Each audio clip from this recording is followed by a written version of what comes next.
Hello and welcome to Films and Fandoms with Kaylee. Before I get into this episode, NAVCO wants to thank its sponsors, West PA Systems, the electrical design build contractor for your 21st century home and business, and Dakota, the DuBois Area Council on the Arts.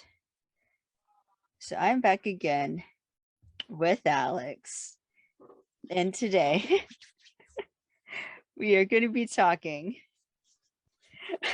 Calm down, Alex. Calm down.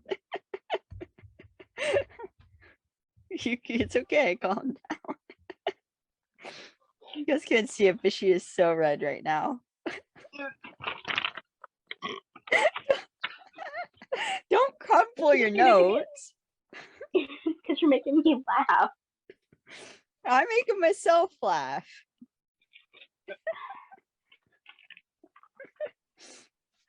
All right, so today we are going to be talking about season 1, episode 2 of Leverage, called The Homecoming Job. AKA my favorite episode of this season, I should say. Yeah. And why is it your favorite episode, Alex? Just because, well, it has to do with like our military, pretty much. Yeah. And kind of like how the fact that sometimes they rely, these organizations that like the VA hospital and stuff like that, these faction groups that like help with like therapy and stuff, rely on government funding, and sometimes they don't get enough to help people, and that's sad. Yeah. Yeah. And I can kind of relate to it because my brother was once part of that group. Oh, He was part of the military group, but now he's doing better than ever, and it's that's like good. has to see the dark side of being in service Mm-hmm.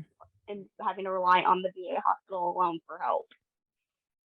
In some cases, they don't even get that much. Yeah, I know. I've had adopted family that were former military, and everything's with like paperwork, and yeah, it's useful, but sometimes resources just are stretched so thin that it's hard for people to get actual help that they need, or to get the resources that they need. Yeah, or they don't know how to like reach out because they're scared of like seeming weak to like their fellow servicemen and women. But yeah, for me, it's like I've been in their shoes. I've been having need help. It's not a sign of weakness. It's a sign of strength to say, "Hey, I need some assistance here." yeah. Whether it be with therapy, physical or mental health therapy, you get the help that you need by reaching out. Yeah, that was the reason I didn't go to therapy for a long time, because I didn't want to actually admit that like I needed help. And so when I actually like got the courage and started doing therapy online, it did help. So I guess one takeaway from this I was the same, honestly. Is like, don't be afraid to ask for help. Yeah, you have to know when trying it on your own isn't enough. Yeah. Like I tried for months back when I was in middle school. That's when my mental health problems got more severe, and I was trying to cope on my own, but it wasn't healthy. So I finally admitted to my parents, I'm like, I need help. And I literally broke down to my mom in her car begging for help, and she finally helped me get the help that I needed. And I still am thankful for that, because I approach my mental health in a way better light than what I used to. And there's still like, it's starting to shatter a bit, but there's still like a bit of a stigma around it, which is why like characters, which is also why like representation of these things is important. And yeah, I like the fact that with this episode, it shows that you can be physically hurt, but also have that mental baggage A at the same bit, time. yeah. Like that's what Lance Corporal Perry was dealing with. And Like, he was dealing also, with the guilt of coming home and his yeah, group not the rest of his yeah, crew not coming home yeah. or coming home in pieces, And literally. also, episode kind of goes into a bit of the exploitation of Yeah, people who served in the yeah, military. just And I mean, I can't really think of a less yeah, harsh term for it. yeah, exploiting their Because, weaknesses yeah, to a point where profit over people. yeah, And I've seen other TV shows cover it, but not like this. yeah, Not where they actually said, we're not going to stand for it. yeah. And Even I think though, it helped. Yeah. yeah, even though it was basically like kind of like the government's own fault that it In a happened. way, yes, because they, instead of them dealing with it in their own light, they hired freaking private contractors to deal with the problem. Yeah, that's so. It's like, really? You're not that Yeah, caring of freaking servicemen and women that you're gonna like let yeah. somebody else step in and do a crappy job? It's like, you wouldn't want that for your own life, then why do it for our servicemen and women? Yeah, They at least deserve respect. yeah, And that's why I have a high respect for them, because they put their yeah. lives on the line. I did too. And it's like, mentally, when you come home from war, you're mentally changed. You're not the same person Yeah. you were 6 months to a year ago, or even like 10 years ago. You change. And then it's they nearly really realize impossible to like to get go the back to that. resources. Yeah. It's Yeah. impossible to return to normal because you're so effed up from going through that trauma, even if like you Mental and didn't, physical, just being in that or heightened sense of of like danger. going like fuel by adrenaline Yeah. for so long. Yeah. It's hard to come down from that. Yeah. And I think that's kind of why I like this episode so much, because Elliot can relate to that. He was in that mindset. Yeah. And even when he went to work for Moreau, yeah, jerk. Yeah.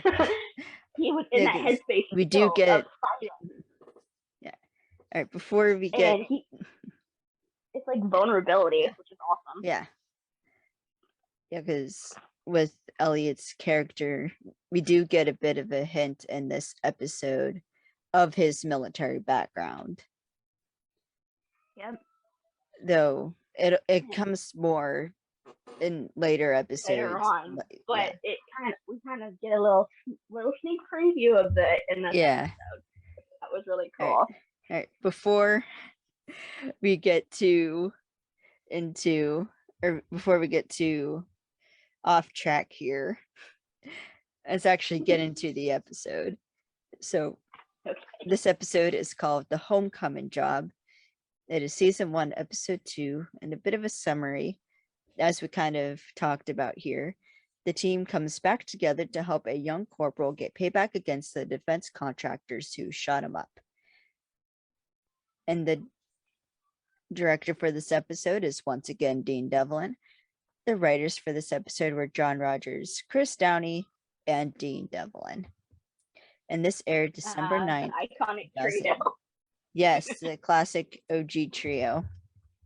Yes. And I say that because quite literally it was John Rodgers and Chris Downey who wrote or who created Leverage or came up with the idea. Yeah. And I believe he said he like created it in like his garage because he had like an idea. I think one of them had the idea and one of them needed the idea. So they basically just combined it and kind of like they sold it. An iconic duo of like, this is their one guy's brainchild, but the other guy was like, "Oh, I'll write it. You just tell me what." No, like I pitched a project that I didn't actually have. Exactly. So it was a win-win. For me, it's a perfect partnership. It is really smart, like ability to think creatively, but also have the writers write out your creative ideas. without we wouldn't have the show if we didn't have both of them, which I think is really cool. And Dean Devlin is just a genius when it comes to camera work and blowing shit up. I'm about to get in. We're gonna get into that. Trust me, we're gonna get into that. I forgot to make a note of that, and you just saying that reminded me. All right, we'll get into that. We'll get into that when we actually get to the scene where it comes relevant. So we open this episode a bit of a interesting. Bit of a bang, interesting. Bit of a bang. Because we open with Corporal Perry recording a video for his girl, Jenny. He's saying they're near dad draft, then his buddy gets in and is like, he's cracking a joke saying like, he's cheating on you with the camel, a drunk, slutty camel. And of course they're obviously just screwing around. Yeah, because it's gotta keep up morale somehow, I guess. Yeah, and they're keeping an eye on like what the military contractors that are like doing work over there or something. Yeah, because like they're their armed security, basically what they are. Basically. And what we see is the private contractors. Yeah, we see his name's Dwight. Yeah.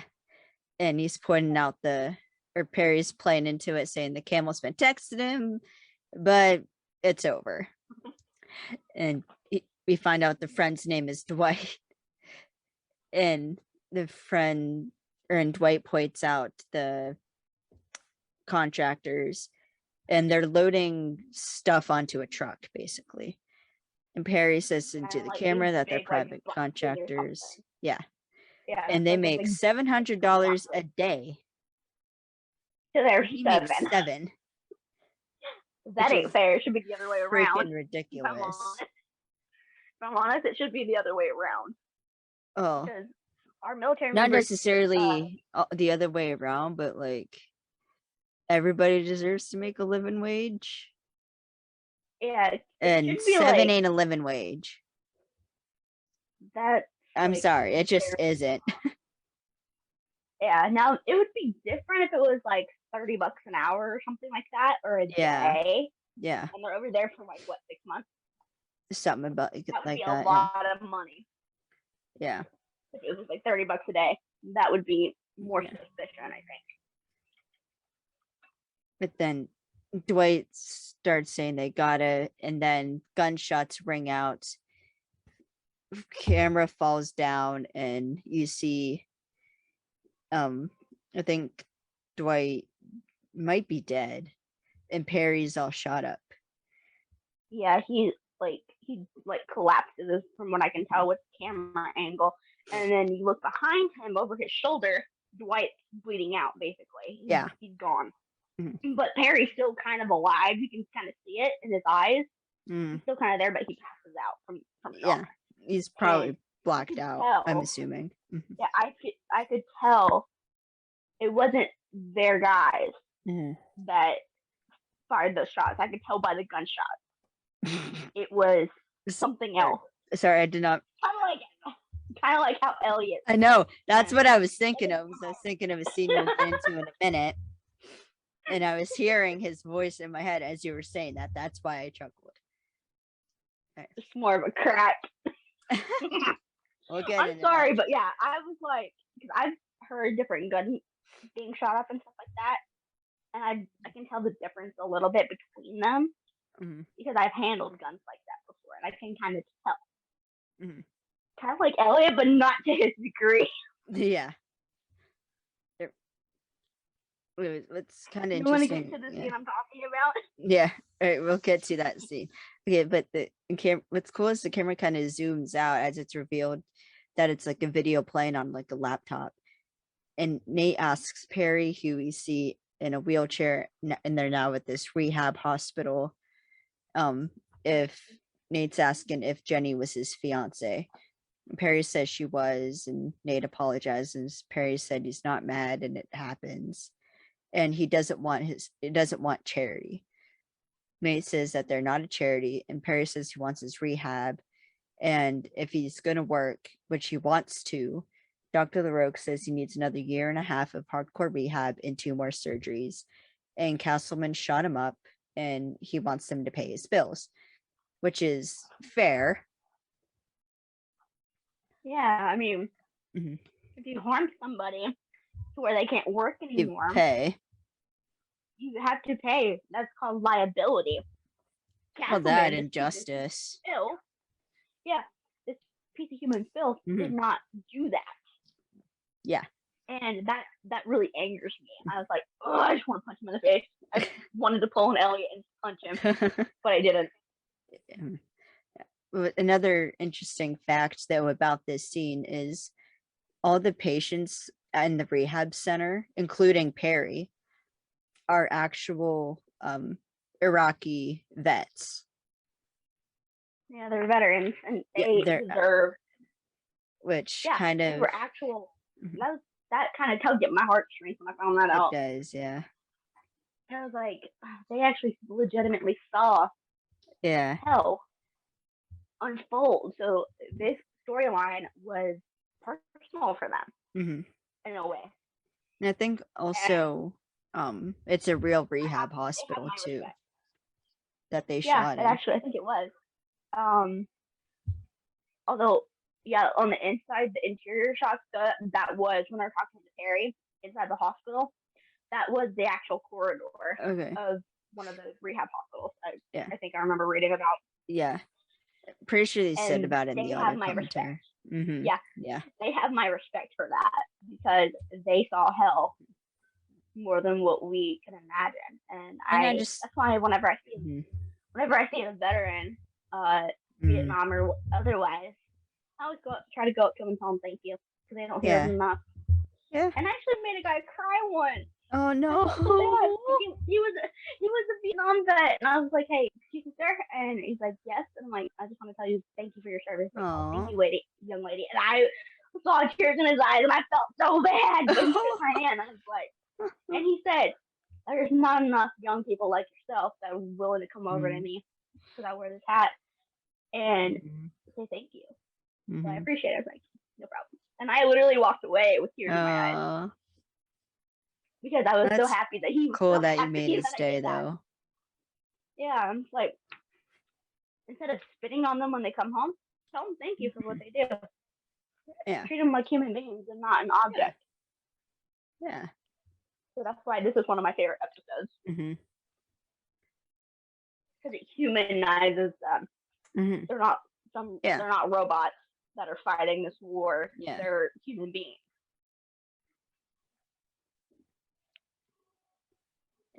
And definitely, I think, do need more of the treat people less like commodities and treat people more as human. Just in general. Put the human back in humanity, pretty much, is what that made me think of. Yeah. All right. Continuing on. All right. So Nate tells Perry that the Army investigation determined that they were hit by insurgents. And Perry says it's because Castleman refused to cooperate with the investigation. And it's like, they can do that? That was a red flag for me when you said that. They can I was do like, that. hold up. You said what now? Yeah. Oh, hell no. Yeah. No, sir. And Perry's like, no one's stopping him. I immediately felt anger. And as Perry says, no one's stopping him, and they're cowboys and they go off all the time. And Perry gives Nate the flash drive and says he wants them to do right by him. Then we meet. And there's like, it's like they can go off and do this all the time, and there's little to no repercussion. Yeah. But if our military members were to do that, they would have been dishonorably discharged and probably dropped down a rank if this was their first offense. But we don't hold our private and military contractors up to the same level. That's messed up. Then we meet Dr. LaRoque, and he introduces himself and realizes who she is. And Dr. LaRoque's like, can I talk to you outside? And Perry's like, Dr. LaRoque, that's like Doc, he's cool. I found him on the internet. And Dr. LaRoque, he's a very smart woman, because she says, yeah, that never goes badly. Which she kind of had the mom look at her eye like, she does.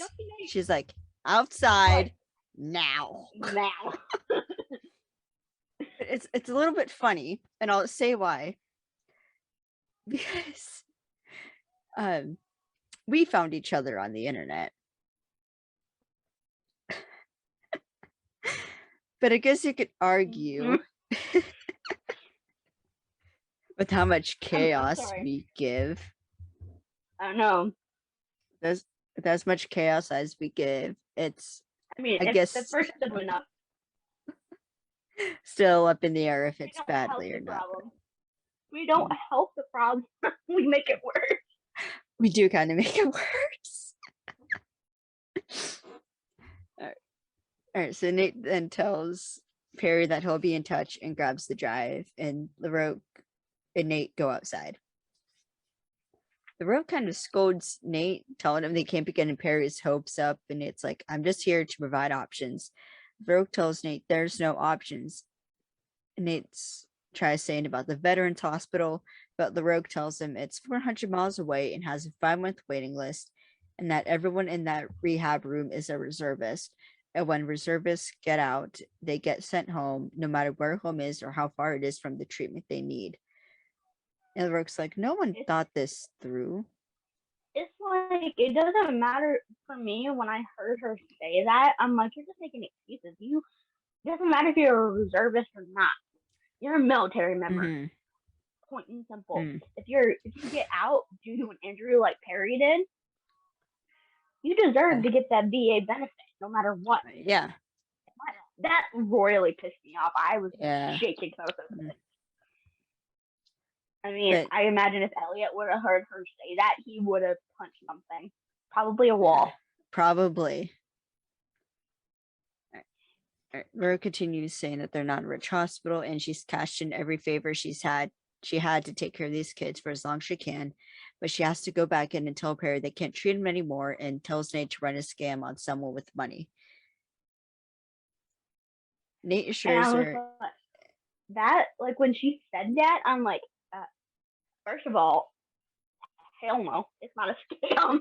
Well, but, I mean, in a way it is, but they're scamming the bad people to help the good guys. Well, no, they are legit, like, offering to help, and they are, like, wanting to help.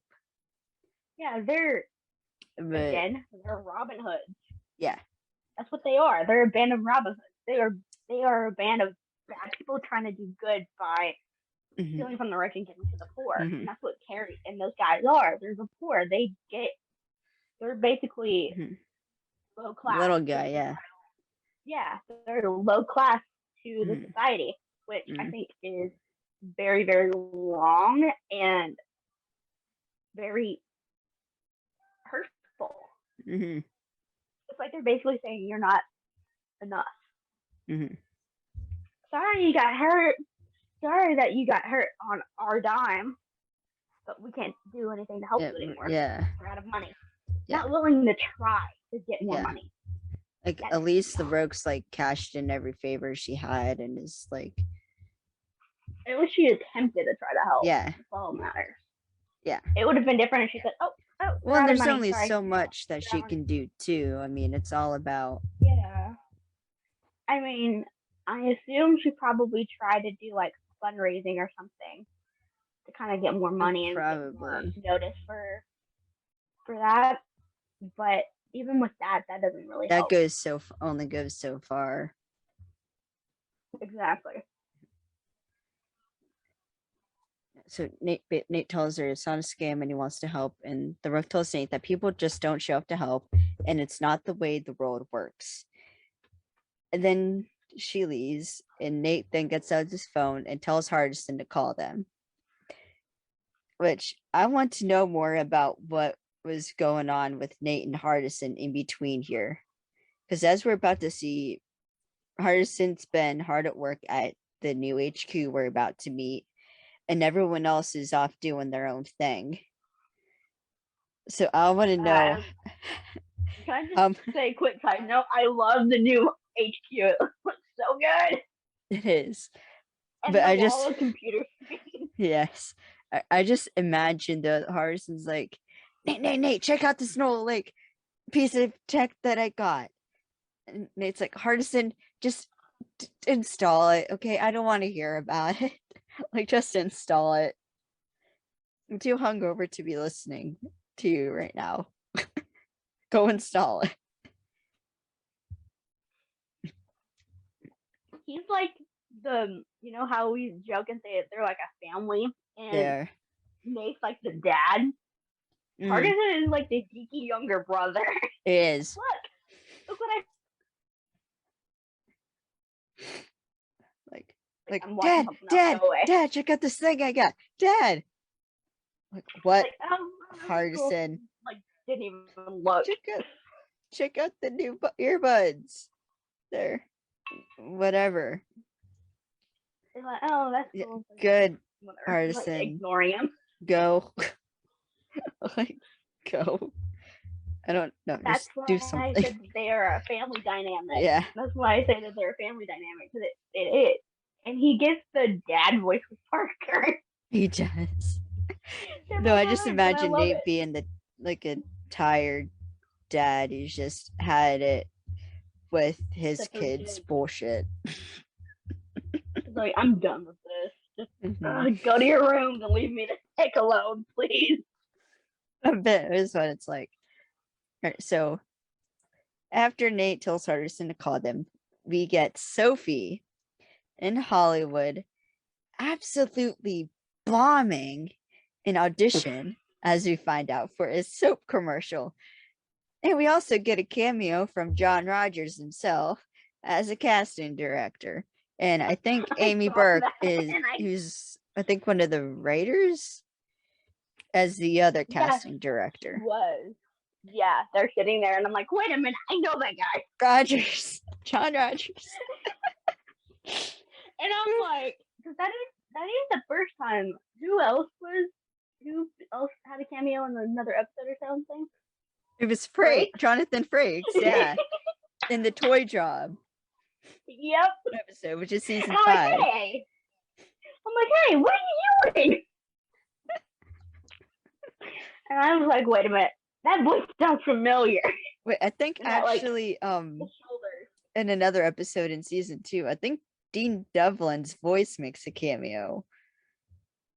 Because Nova's apartment in Chicago, or his apartment in Chicago makes a. Because I think they filmed the pilot in Chicago. Yeah, they filmed basically all of season 1 in Los Angeles. Yeah, his apartment made a cameo in one of the episodes, which that was hilarious. That tidbit I didn't know until you told me, and I was like, wait, what? And I actually went and fact checked it, and it was true. And I legit squealed. I was like, oh my god. So cool. I'm trying to think who else. I think Dean Devlin's voices make a cameo in an episode in season 2, though. Yeah, like on like a computer or something. I think it was like a voice recorded message or something. Yeah, I think it might have been. Yeah, it was like an audio recording, I think. I'll probably figure it out when we get to that episode. But anyways, so Sophie's bombing. Yeah. Sophie's bombing an audition, and she's like screaming how like she just wants to be clean, and is like just acting crazy. I want to know, how the heck did they keep a straight face when she was doing that? I don't think they did, because I want to see that. Like, I want to see that gag reel of that. I know. Of that like little interaction.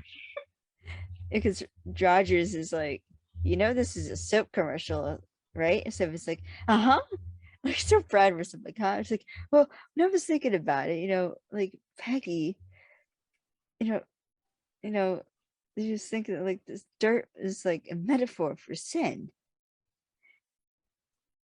And Sophie then gets a phone call and Rodgers tells her that she should take it. And what's funny is Sophie's face after he says that, her face had the expression of how bloody daddy. Yeah. That's what I picture. For me, that wasn't Sophie anymore. That was Gina looking at John like, how the hell did you? Why did you say that the way that you did? Or at least that's what I imagined him like what was going through her mind. She's like, why? I knew the voice sounded familiar. I'm like, wait a minute. Hold the hell up. That's Gina. I was right. Because, see, Sophie has more of a British accent and Gina is more Kiwi. She has more of a Kiwi accent, which as we'll find out, more subtle. Yeah, is her actual accent. Yeah, that's really cool. And Sophie answers the phone and is like, when? And after she puts the phone down, she's like, Peggy killed her first husband and leaves. And John Rodgers just looks so done with Sophie. But I can't tell if that's because he's done with Gina.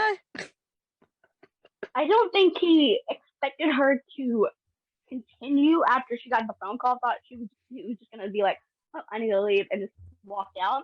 But the fact that she went on and said that, Peggy killed her first husband. Oh. He's like, oh, you're continuing with the freaking like fake dialogue. Okay. He's like, okay then. At least that's what I think in my mind. It was hilarious. Then we see Elliot. He was putting some knocked out guys on the hood of his car. It might possibly be dead. We don't know. In Berlin. Then gets a gun pointed at him. And it's a tense few seconds as Elliot phone rings like that you or me. Could be important. Goon doesn't move. Does her mama have her number? And then freaking throat punches the goon. He's like, you or me? And it's like the side eye. The side eye.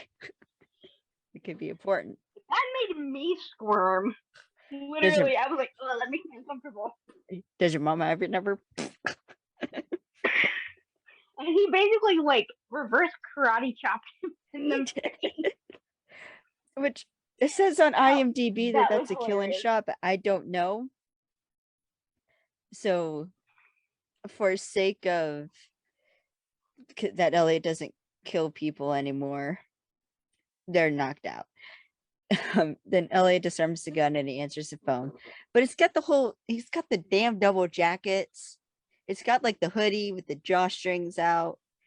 And then he's got like another jacket over that's like partially zipped up over the hoodie. Yeah, he's got like it's like boy does not know how to dress himself. It's like, boy, how many layers do you need? It's not even that. You just never know. Even Christian. But I will say that doesn't know how to dress himself. No. Oh god. You heard that from us. You would have like drop kicked. I don't care because he can't do a thing about it, and he knows it's right. I'm not scared of him. Nope, I'm not scared of him. I am more scared of what Beth will do to me. Yeah. Literally no joke. I am more scared of Beth than I am of Christian. And he can fight me all he wants. I don't care. Oh my god. Yeah, I did just say that. Oh no, I killed you. Oh no. Breathe. Okay. Oh my gosh, you're blushing so hard right now. Okay. Okay, back to the episode. before before I talk. So we then see Parker is trying to steal a painting from a museum in Monaco. Her phone goes off as soon as the guard like points his light out, and Parker's like shush him, but then she's like not shushing. It's like, no, I'm not shushing you. Then we see outside of the office, which is in Los Angeles. And our team is coming up the hallway. They're in the middle of a conversation. Parker's like, from the first job. Basically, I think someone asked, like, what did you do with the money? And Elliot's like, yeah. And Parker says she put her money in a Swiss bank account. Now it's like millions of dollars. Didn't buy anything. Parker says she doesn't like stuff. She likes money. And Sophie says she bought a little retirement home in Ireland, Dubai, and Tokyo. And Sophie then pulls off an orange card with her name on it off the door.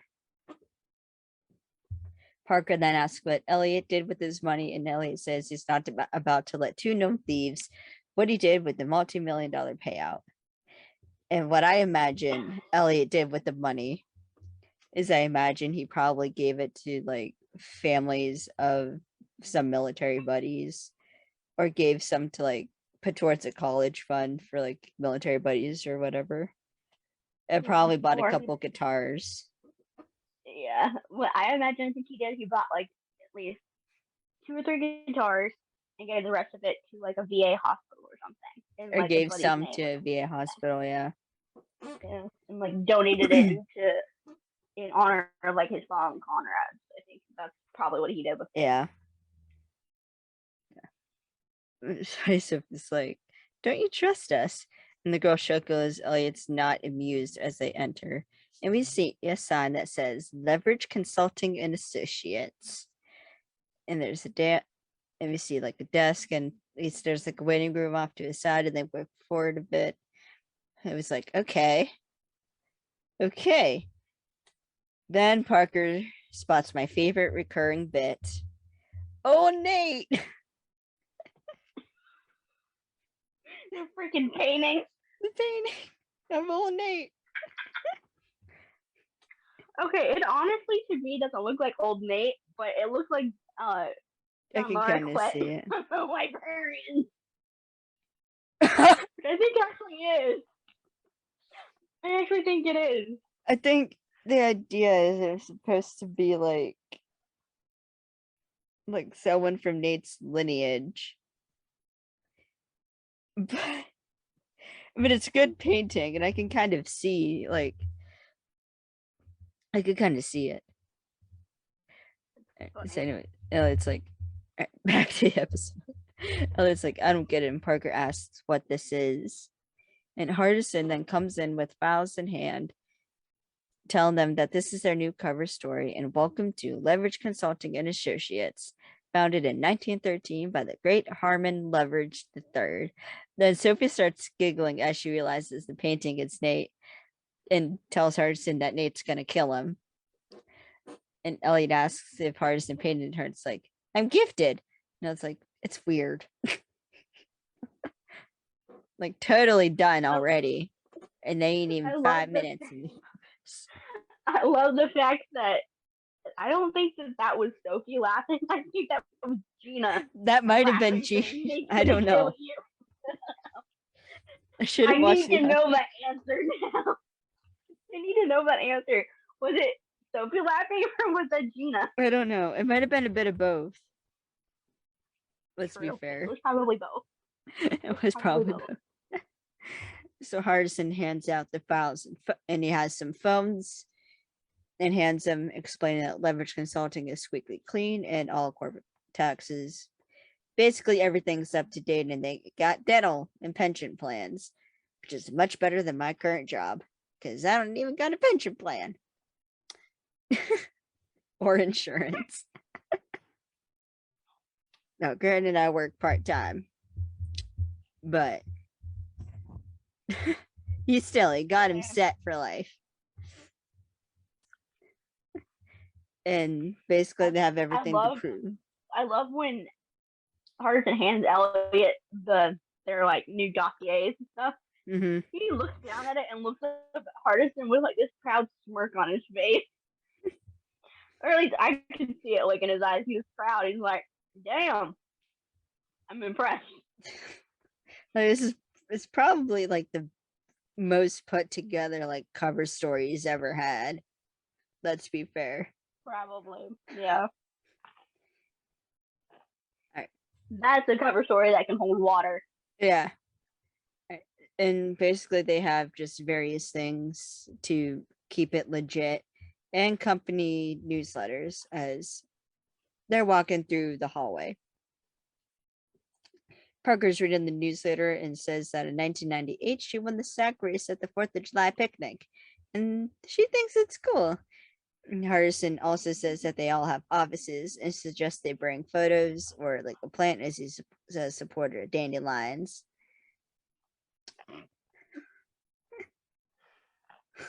It's like, really, buddy? Really? You're laying it on a little bit too thick there, bud. Yeah. And so it's like, Hardison, I can't believe you spent your share of the cash at all this. Hardison's like, me? No. Hell no. Nate paid for all this, with what he had left. I mean, after he gave the rest of it away. And I was like, whoa, what do you mean he gave it away? And Hardison says he gave away all of it to like a children's hospital. And they do have kind of a moment where they like look at each other. Like, they're like, oh. Of course. And fun fact, I think it's the same hospital that treated his son or refused to treat his son. I don't know. I don't know if is it actually, I don't think it's ever explicitly said like which hospital, but that could be. I mean, it would that's be the only fair thing to, I can logically think of. Yeah. That's the only thing I could logically think of. Yeah, like the children's hospital. Didn't have enough funds to treat his son. Damn. Not even that. Because, yeah. Well, it had nothing to do with the hospital's resources. It was that insurance wouldn't cover it. IYS wouldn't cover it. The insurance company didn't want, So I think he gave it to them so they can get resources. Yeah. Yeah. And that kind of punched me right in the feelings. Yeah. And I literally, I teared up a little bit when I saw that, when he said that. And I'm like, oh man, Nate, I'm sorry. But that's also kind of smart too. Mm. Right. But then we get that moment interrupted by Hardison, who's now standing in front of the double doors, saying, "This is my masterpiece." And he opened it up to a conference room. The lights come on, and it's a long table, an open laptop, and seats for all of them. And they're all very impressed. Yeah, and not to mention the wall of screens. In the wall of screens, yes. Hardison asked if they want the long version. How many TVs? How many TVs were on the wall? I think 12. Wait. Probably. Something. 8 to 12. There's a lot. Counted. There's a lot. Yeah, there's a lot. Yeah, it makes up like this one giant TV screen, pretty much, which is really cool. Yeah. And Hardison shows his geek. He does, because he asked if they want the long version and short version. So if he says the short version, Elliot also says the short version. Parker says the shorter version. Hardison clicks through remote and pulling everything they have, starting with photo and video forensics programs, backdoors into every electronic banking system in the world, and running heuristic data crawls all over news sites to find clients. So that's the. And not to mention every database in NSA, CIA, FBI, all of it. I'm like, what the hell? Yeah, Parker's like, this is the short version? And that's when Hardison says he has facial recognition tied into CIA, NSA, and FBI, and also DirecTV HD Total Sports package, which has the NFL, NBA, and hockey, because he knows they like that. What's funny is it's like hockey. That was funny. What was that, Elliot? What was that? What was that? I don't know what that was. Yeah, he kind of got like a little like, ooh, awesome, like kind of like proud smirk. And And Nate, of course, has to throw the doors open because he's a dramatic bastard. Is he not? Yes. Very. It's like, enough with the theatrics. I get enough of that with Sophie. I don't need it from you too, Nathan. All right, stop kicking the tires. Pulls up the thumb drive or the flash drive. You want to take it for a spin? Like, got a present for you. Here, go have fun. You think you would cost him like keys to a brand new like smart car or something like that? That was like self-driven, like computer. I don't know. Or something. Pretty much. That's kind of the language, the body language that he gave off. Yeah, in my mind when I was watching that. Like, here, you can take the car. Like, here's the keys to the car. You can take take the car, do what you want. Just get out of the house. Pretty much, yeah. It's kind of what a video was like, I imagine. Except I want to know when he like tosses it, if they have a blooper of Aldis like missing and it falling to the ground. It's probably somewhere in some file. Yes. In some computer, like, somewhere. Like in the vault somewhere. Away. I need to see that. I want to see him fail. I want to see. That's a bit funny because I have a seat that reminded me of the one when I did like the behind the scenes for my Hitter's Girl short story fic, and I have like behind the scenes stuff, and because I couldn't come up with the name, I just did Reader, but like the actress for Kyra, and she goes to like pull like show up a thing of handcuffs because handcuff jokes are never not funny. And she goes to like hold him up, but then she drops him and like she cusses as like she picks it up. You know what I'm talking about. I know you do. Yeah, I do. That's why I'm laughing. And then I would say like fuck me. Because I imagine this. She was like, oh, fuck me. And then Christian. Fuck me, I'm so clumsy. Fuck me. And what Christian I wrote is like, say one word, darling. And I read that in the Oklahoma accent. Okay. We don't need to go into that because I'm going to embarrass myself if I keep talking about what. Anyways. So we see the team, they're all sitting down, they're watching the clip, and basically Nate's space behind him, and it gets to the part where after the gunshots, video pauses. And it says our client is the cameraman, Corporal Robert Perry. And he says that the councilman contractors spooked and started firing. And Elliot is then like 5.56 NATO rounds mixed in with some 9mm from the machine guns. Surgeons would have used AK-47s with 7.62 ammo. Has more of a crack. And that's literally what it does. Is he like hits his hands together. Yeah, we're gonna hurt my hand. And then and Parker Gilly's like, I need a gun like, by you need the you ID'd the weapon from the gunshots. That's what Parker asked. And what does Elliot say? It's a very distinctive sound. He's like, he kind of just shrugged, and I'm like, it's a very distinctive sound. Of course, you had to say it's a distinctive sound in quotation marks.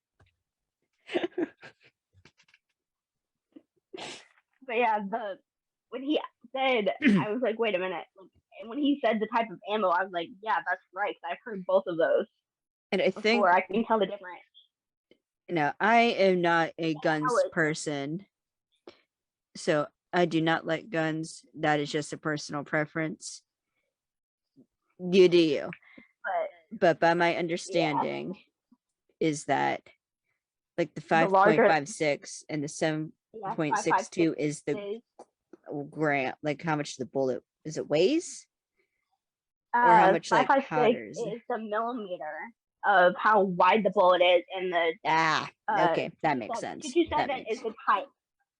227 is the type for how long that bullet is with the casing. Okay, that makes Pretty sense. much. That makes sense. Yeah. It was like 22 are like really small compared to like Small. 50 cal. I Like do. Okay, that and yeah, also that makes sense. 45. Yeah. Yeah. It's how wide that the end of the casing is, pretty much. Okay. Like Okay. That makes sense. Okay, that makes sense. The fact that he knows that off the top of his head is Of course really he would. It's Elliot. And I thought that my immediate reaction was, ooh, damn, kind of sexy. Mm-hmm. Literally, when he's just kind of like, what? Yeah. Basically that whole yeah, but basically yeah. You just kind of shrugged like you can't. But basically the point of that was that Elliot was basically explaining that it was indeed Castleman that shot Perry up. And Hardison goes on saying that Castleman Security is hardcore and it's $1 billion company and they have back government contracts everywhere we've got troops.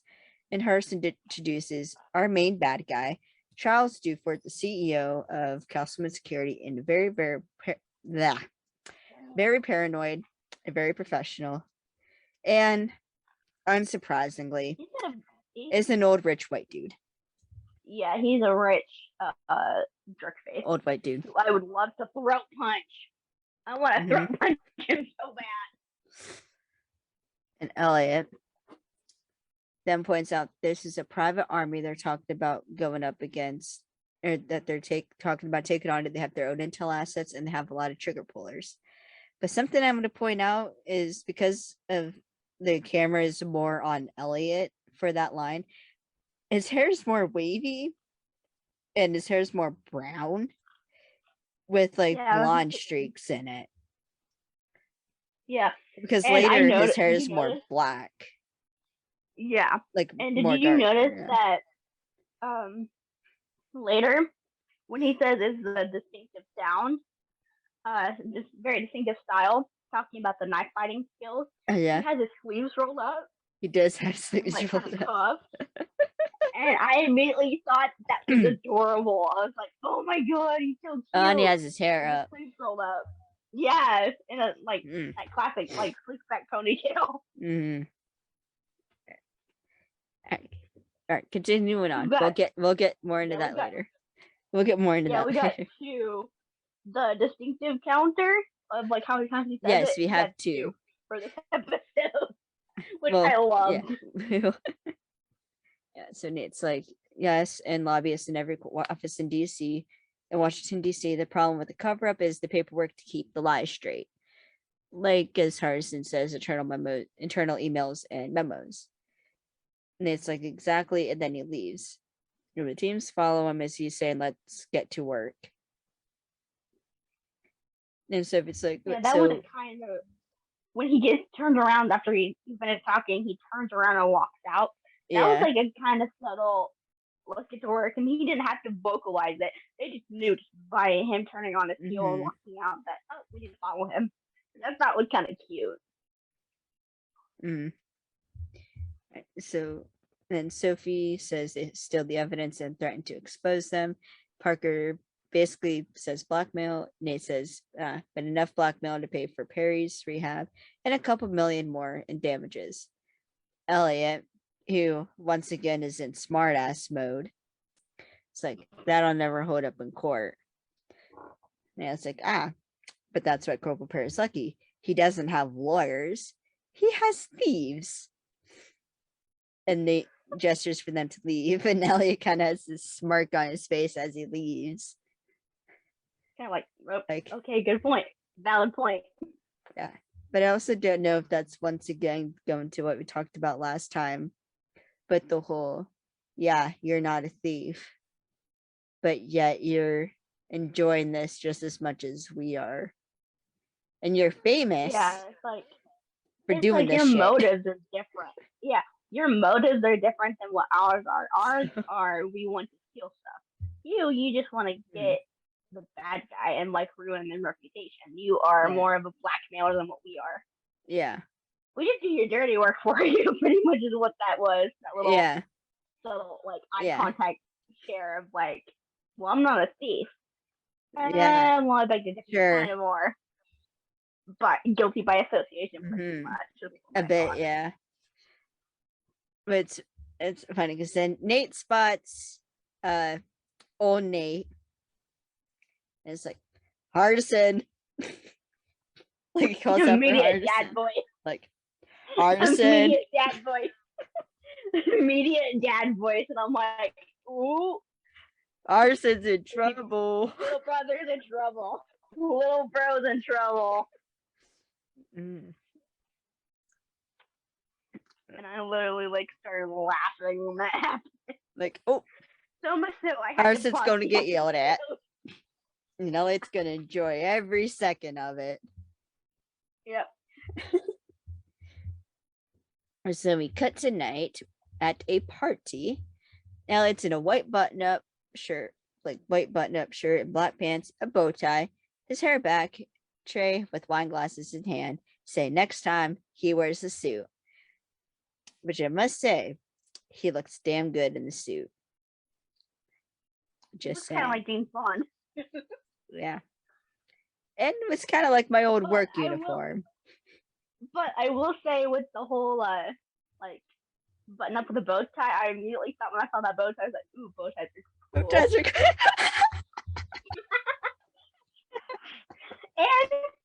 and in another episode, Parkerson says that exact same thing. Yeah. Yeah, we get into that.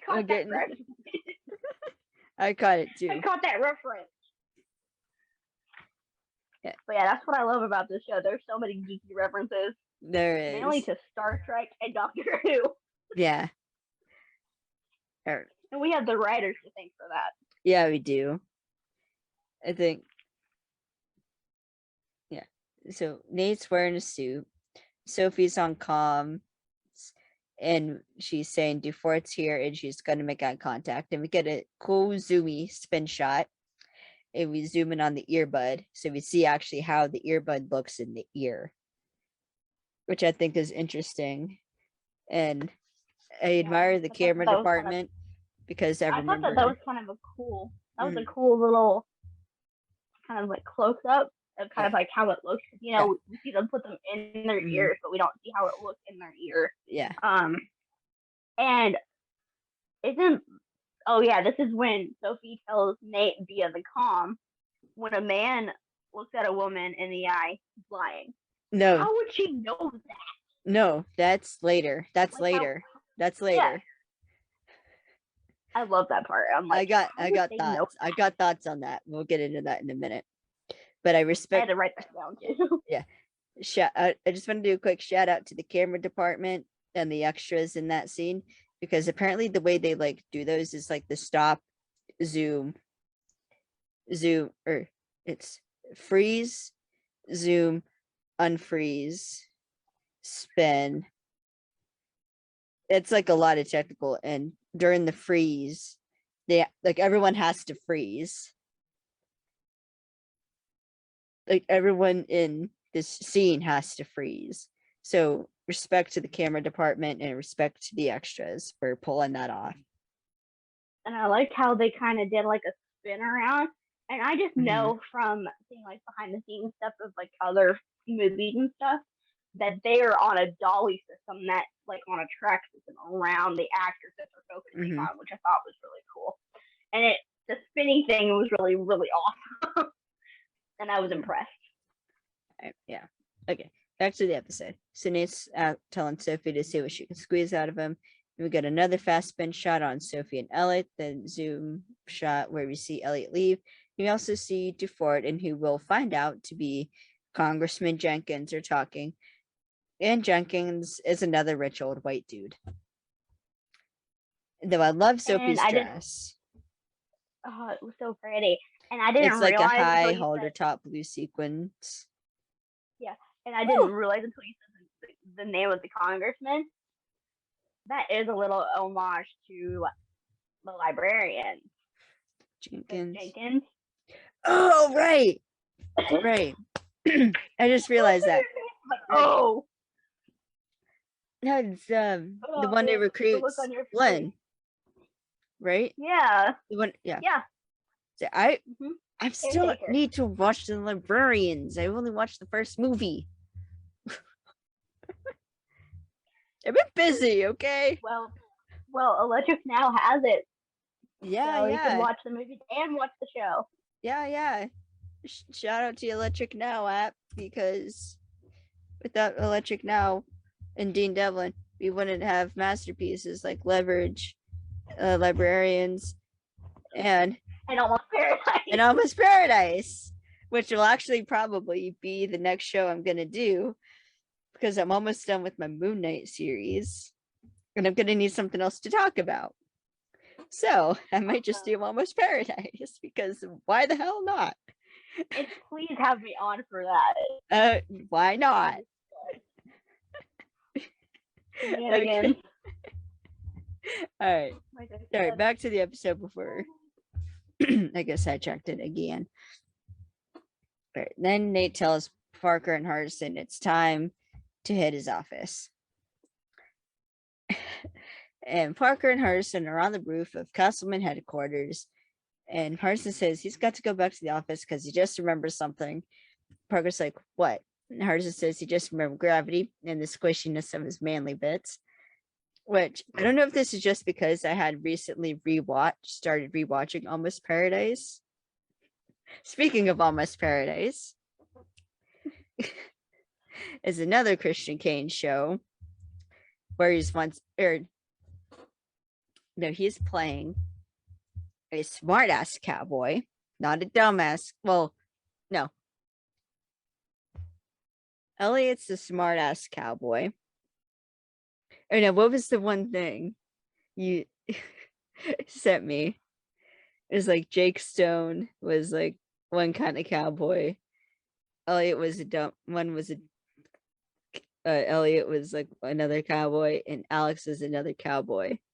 Yeah, it was smart ass, dumbass, and a little bit of both. I think it was. Yeah, Alex is Jake was dumbass. No, Jake was the smart ass genius cowboy. Smart ass genius was the dumbass cowboy. And Alex is like a mix of the two. Yeah. No, and I say why, because this scene with Hardison saying like, I just remember gravity and the squishiness of my manly bits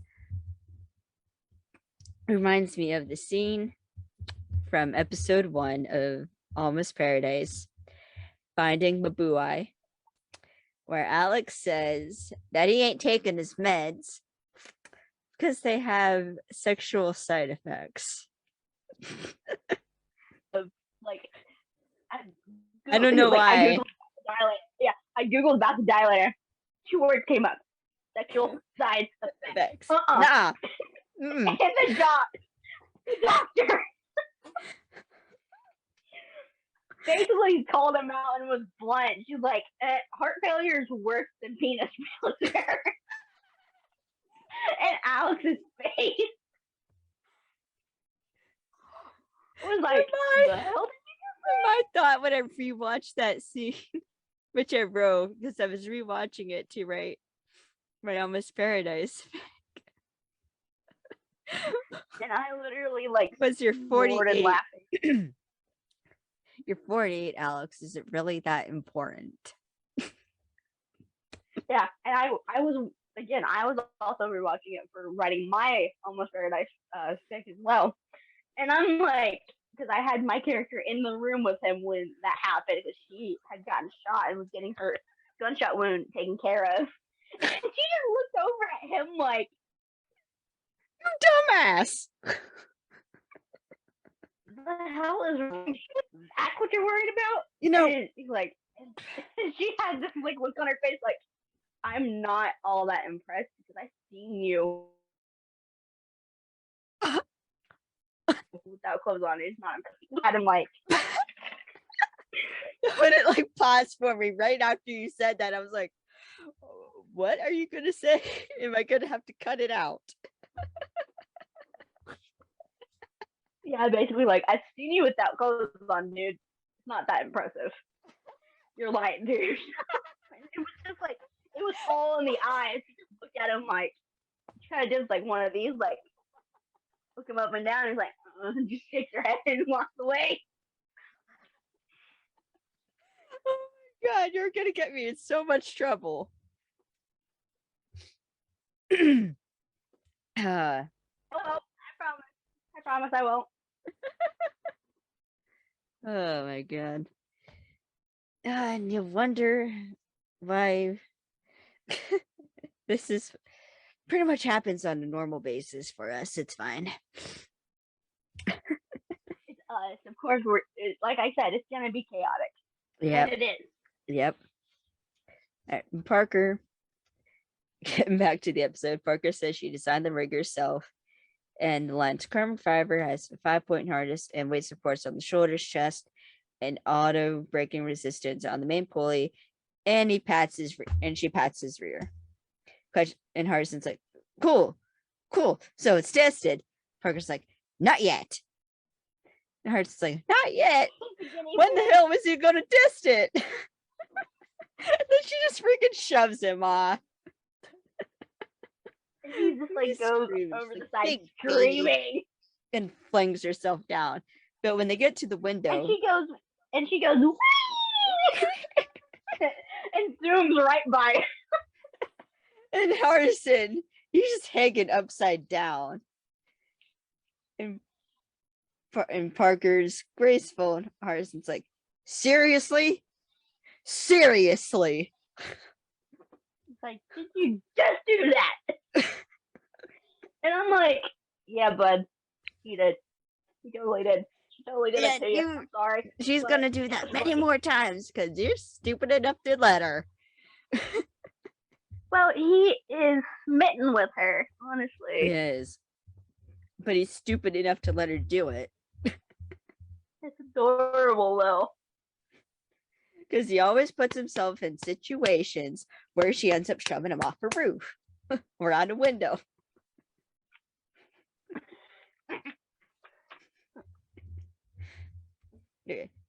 Nate's kind of hanging in the back of the party and is telling Harrison and Parker the guard sweeps are every 10 minutes, so they have 9 minutes and 30 seconds. And Harrison's at DeFord's computer and saying he's working on it. We see Jenkins talking to DeFord, saying that Councilman's going to be happy with the new appropriations bill. Sophie interjects, introducing herself as Lily McCready with the executive orders. DeFord kind of gets a bit defensive here and says that executive orders is the London-based contractor, and introduces himself and says executive orders doesn't work for the U.S. government. Sophie's like, yes. Yeah, and she kind of implies like something about that. Yeah, and she's subtle about it too. But he wasn't looking at her in the eye; he was looking lower. Yep, and we'll find out why that is relevant here in a few moments. And I literally, when I saw that, I didn't see that the first time I watched it, but I was doing my rewatch for this. When I was doing my rewatch, I caught it, and I immediately got pissed. And a little grossed out at the same time. Yeah. So then Jenkins says it's nice to meet her and excuses himself, basically. And then DeFord's like, you're not poaching, are you? Appropriations bill 718. Those are our defense contracts. Don't even bother. And my first thought was, that's a threat. That sounded like a threat. A light threat at that. That was a threat. It was a legit. Yeah. And he said it in a way that was nice. It was a gentlemanly threat, pretty much. It was a gentleman's way of him saying, back off or I'm going to hurt you. Well, if it was Elliot, he would have just punched. Yeah, probably.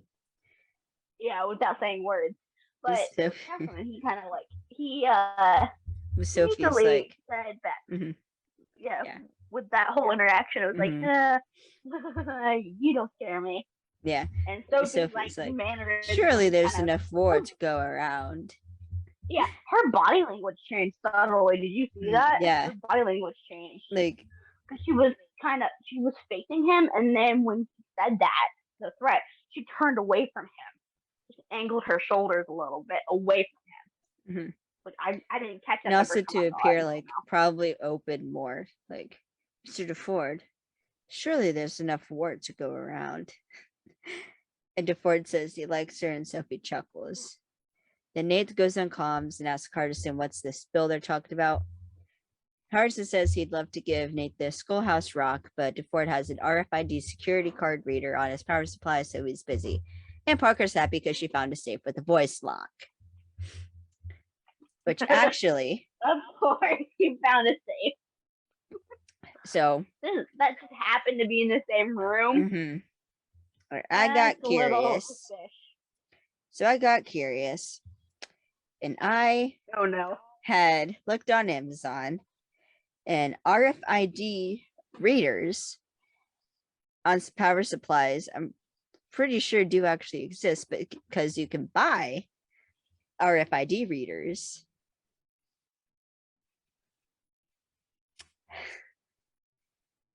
And what's interesting about RFID readers is they can actually be used to steal your credit card information. Especially today with the tap cards. Yeah, like you could literally pull off on your phone. They can literally come up to you and scan it through your phone, and it looks like a don't even got to take the phone. Yeah, it's like a block cell phone pretty much, and all they have to do is walk up to you and stand there and scan it pretty much. And that right there is frightening. And then bam, they have your information. I'm trying to think. I think it was actually John Rodgers in the audio commentary had said that I think they got the whole RFID thing because there was someone who had bought one and had just drove around some city and was able to get like all these credit card information, all these like credit card info, passports, like all kinds of stuff. It was. I think even like in the interview, it's like, how did you come up with this? And he basically said the same thing. Yeah. Of like, yeah, we researched this, and it was off of a credit card scam back in, I think it was like in the early 2000s, literally. And it was like a legit thing. And it looked like a little power supply, little palm, like, charger thing for your phone, pretty much. And he would just walk up to people and put his hand near like their back pocket or something, or their purse, and like take their credit card information off of their phones. Oh, and you can buy them off of Amazon. Yeah, and he could open their, he could like clone their information and clone their account. Use it to, and steal from them, steal them blind. And it's like, that was creepy. That was like, oh, that's a little bit too meta for me. And all right, continuing on. And Nate says, one problem at a time, and tells Sophie he's going in and tells her they need to get an RFID card to Elliot. Sophie then tells DeFord that a company is focused on, Sophie tells DeFord that a company is focused on meeting senators, but she's thinking congressmen. And DeFord, was that Pepsi? Drinking Pepsi? Damn, no, I want Pepsi. All right. DeFord says, you know, the great thing about congressmen, 50, 100 grand well spent will get one elected. For the ones that are in, the incumbency rate is over 95%, so you can get on average 18-20 years use of one. In these uncertain times, buying a United States congressman is one of the best investments a corporation can make, which is up there with the nastiest leverage lines said by a bad guy. And I'm like 95% sure that is based on what somebody actually said. Possibly. Because I think John Rodgers said when he was talking about like there's no way somebody would actually say that. And he'd pull up a new web article where someone said that and be like, yeah, we toned it down. But yeah, so this was actually, I think it was based off of like a true thing, like true like scam, like ring pretty much for like credit card scams. I think it was back in the day. Yeah, but this is up there with the nastiest leverage lines. Yeah, it was like I physically got almost ill when I researched that. And keep in mind, literal freaking neo-Nazis show up at one point. So that just, you know what I'm talking about. Yes. And I'm now pissed. Thank you for that. Sorry.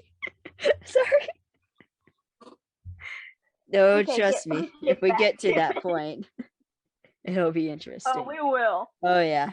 We will eventually. I still can't believe that character is played by Beth Riesgraf's boyfriend. He was actually kind of cute, though.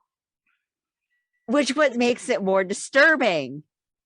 Exactly. And I'm like, oh man, you're cute. Oh, you're a bad guy. Oh no. Too. I hate you. Oh no. Well, yeah. That's a whole different set of thoughts for a whole separate day. Exactly. And Sophie's like, like she is both offended and disgusted. Harrison's like, oh, I just threw up in my mouth a little bit. I'm a professional criminal and I find that disturbing. It's like you read my mind, buddy. You read my mind. Which, in a way, he did, because I was thinking the same thing. I was like, oh, that's disturbing. So Nate goes in. He grabs, like, an appetizer off a tray. He dips it in sauce. He swipes it past DeFord's jacket. And DeFord's being evil. I kind of forget what he's talking about now. But then Nate goes to the opposite table. Just freaking tosses the appetizer behind him. Like, Nate, some poor waiter's gonna have to clean that up. Pick up your damn mess. He could have just set it on like a table or something, or like in a threw napkin, it but nope. in a trash can. Yeah, it was just like there had to be trash cans around somewhere if there was appetizers and food. I kind of when I saw that, you know what I immediately thought was like, trust me, I've worked in the service industry. I work in the service industry. Which is just a general PSA. If you go to a restaurant and do not get food on the freaking floor. Like, yeah, accidents happen. We'll deal with it. Fine. But like, let's like tell us. Take it up. Or like if you ask for like a broom and dustpan from like your server, so like they could get it cleaned up or something. Yeah, or like a damp paper towel or something. Like, hey, we dropped this, and we get like some paper towels or something to clean this up. Because trust me, it is and not a jerk face. Yeah, I had to deal with that in my job too. Just literally because yesterday on my day of training. Oh.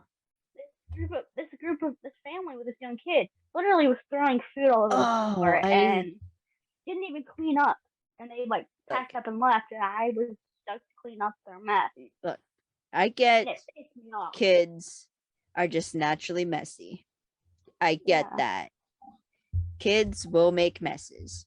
That's how it is.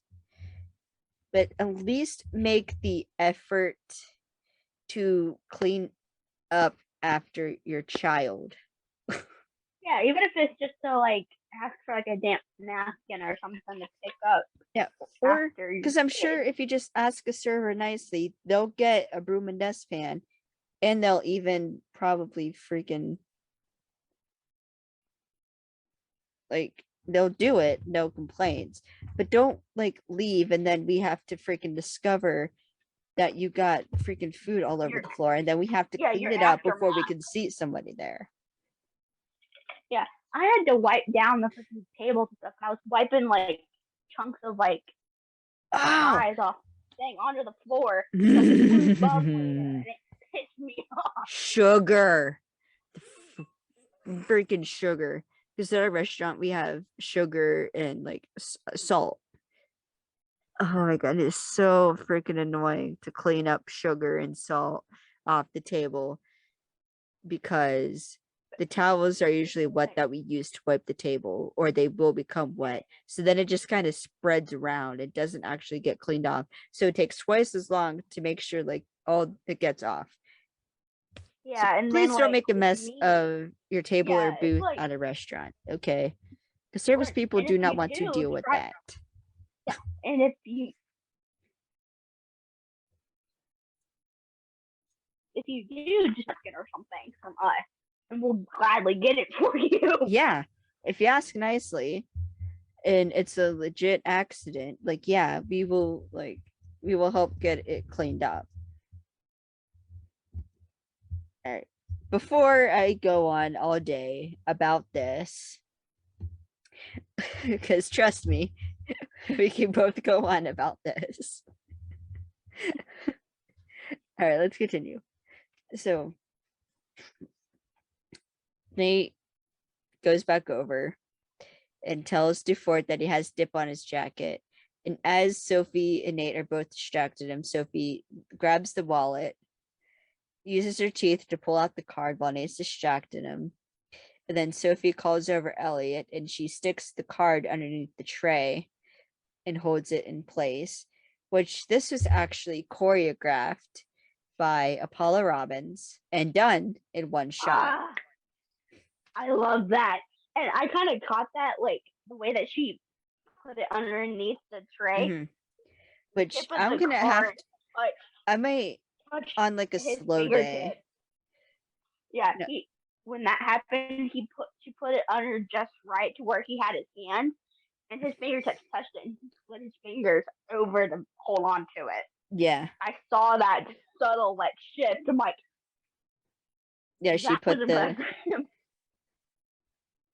Yeah, because he could feel it, like, against his fingertips, and I'm like, wait a minute, that looks familiar. And I'm like, oh, then I remembered, Apollo Robbins, aka the Gentleman Thief, trained all of them to do that. Yeah, and he's usually the one that like choreographs the lifts, and he trained our Parker to be Parker. He did, basically, yeah. All right, continuing on. Elliot. So then Elliot walks away, and he just hands the tray to a random guest, like, "Hey, knock yourself out." And the look on the guest's face was priceless. I know. Like, okay, food. All right. And Elliot looks at the card and says there's no magnetic strip. Maharson explains that emits a little radio frequency and to put the card next to the phone he gave him. And actually, people use RFID readers to get credit card info and passport information, which I did talk about. But actually, fun fact, you can actually make a crude Faraday cage by using aluminum foil. I nearly said aluminium. But basically, all you got to do is wrap up foil, your card, whatever, in aluminum foil. It's not guaranteed, but it can block some RFID scanners. Yeah, and they even make wallets that have the RFID I actually have a wallet that has titanium. RFID block-in tech. I think it's like made with like titanium alloy or something inside. I don't know what it is, but all basically some sort of metal that blocks that radio signal. Which that made me think but for Redemption Season 2, because of like all this new like tech out, and like people being more They weary need to about like incorporate scam that. callers. They I need want to just incorporate one that scene somehow. with either probably Brianna, because it would be funnier, let's be real, if it was Brianna, who's we'll find out it's Artisan's foster sister, Baby which we'll get Artisan. into that later. Yeah, but Baby I Artisan. want a scene where they're trying to clear someone out, and the person won't cooperate for whatever reason. And the Faraday, like the whole RFID thing, is they have to clone someone, like they're trying to clone a bad guy's wallet, but Brianna can't get it to read. And then she realizes that it's because like the guy has an RFID blocking wallet. She's like, really? Is like RFID blocking tech? Really? The nerve. And then like Elliot goes like, you're gonna have to go old school, kiddo.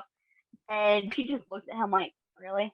Yeah, because she probably wouldn't know really how to lift just yet. Yeah. Well, So I'd be I like, mean, Parker, you got to get in here and lift his wallet because I can't do it. Like, there's something preventing me from getting to it, but I'm not sure what it is. I need your help. Oh. And No, I just want. Casually just goes. Yeah. Because casually goes over. I mean, that would make grabs sense. the wallet and walks off. It's like there's all this information about now, like scams. There's all these like different avenues that people and like even go now, to prevent. Yeah, even now they can even remotely access your information just by getting like just a few like key things from like phone computer scams and stuff like that. Yeah. For your data. Yeah. And that alone terrifies me. Mm-hmm. But I just think it would be funny in Redemption Season 2 if because what would be the best way to challenge the team is having someone not cooperate. Of course, like a bullheaded Mark. That's going to make it a little bit harder to do. Not even a bullheaded. It doesn't even have to be a bullheaded Mark. Just a random civilian they got to clear out to get one of them in. Yeah, to kind of make room for them to come in and kind of set the stage for the next part of the con. Or like they got to have a wall in front of you. You have a wall in front of you, which is a civilian that's getting in the way. Yeah, no. Instead of Elliot coming in and punching them out and dragging them out, you have Parker and Brianna try to come in and get them out in a way that works. Yeah. Yeah. But anyways, basically they kind of have that same dynamic with this episode. Yeah. It's really cool. Basically, what a Faraday cage is, it's basically it's thing that converts electrical signals so it's out around. And what aluminum foil is the cheapest and fastest way to make a Faraday cage if you're like wrapping like your credit cards in it, especially the ones now that have like the tap. That is how it works, is RFID. Oh yeah, with like where you don't have to even swipe it now with that magnetic strip. You don't have to swipe the strip. You hold it up to the reader and it scans it. That's RFID. Yeah, it's all like basically one magnetic card, and you can just hold it up in a certain area, and that RFID scanner reads that invisible print that's on the back of the card, and it scans it, and it takes the money out of your account. With wrapping it like that, you're blocking that from happening, which I thought was really cool. Same thing with like these wallets now that have that blocking mechanism embedded in it. And I actually believe that's really why. Cool. I think a similar concept is also why in an electrical storm, if you're like outside, the best place to be is either inside or in a car, depending on what situation you're in, because not only will the rubber insulate you from the inside, but the metal basically it creates a barrier between that, and it guides and it whatever away. electricity. Yeah, That's why houses really are cool. grounded, is so it doesn't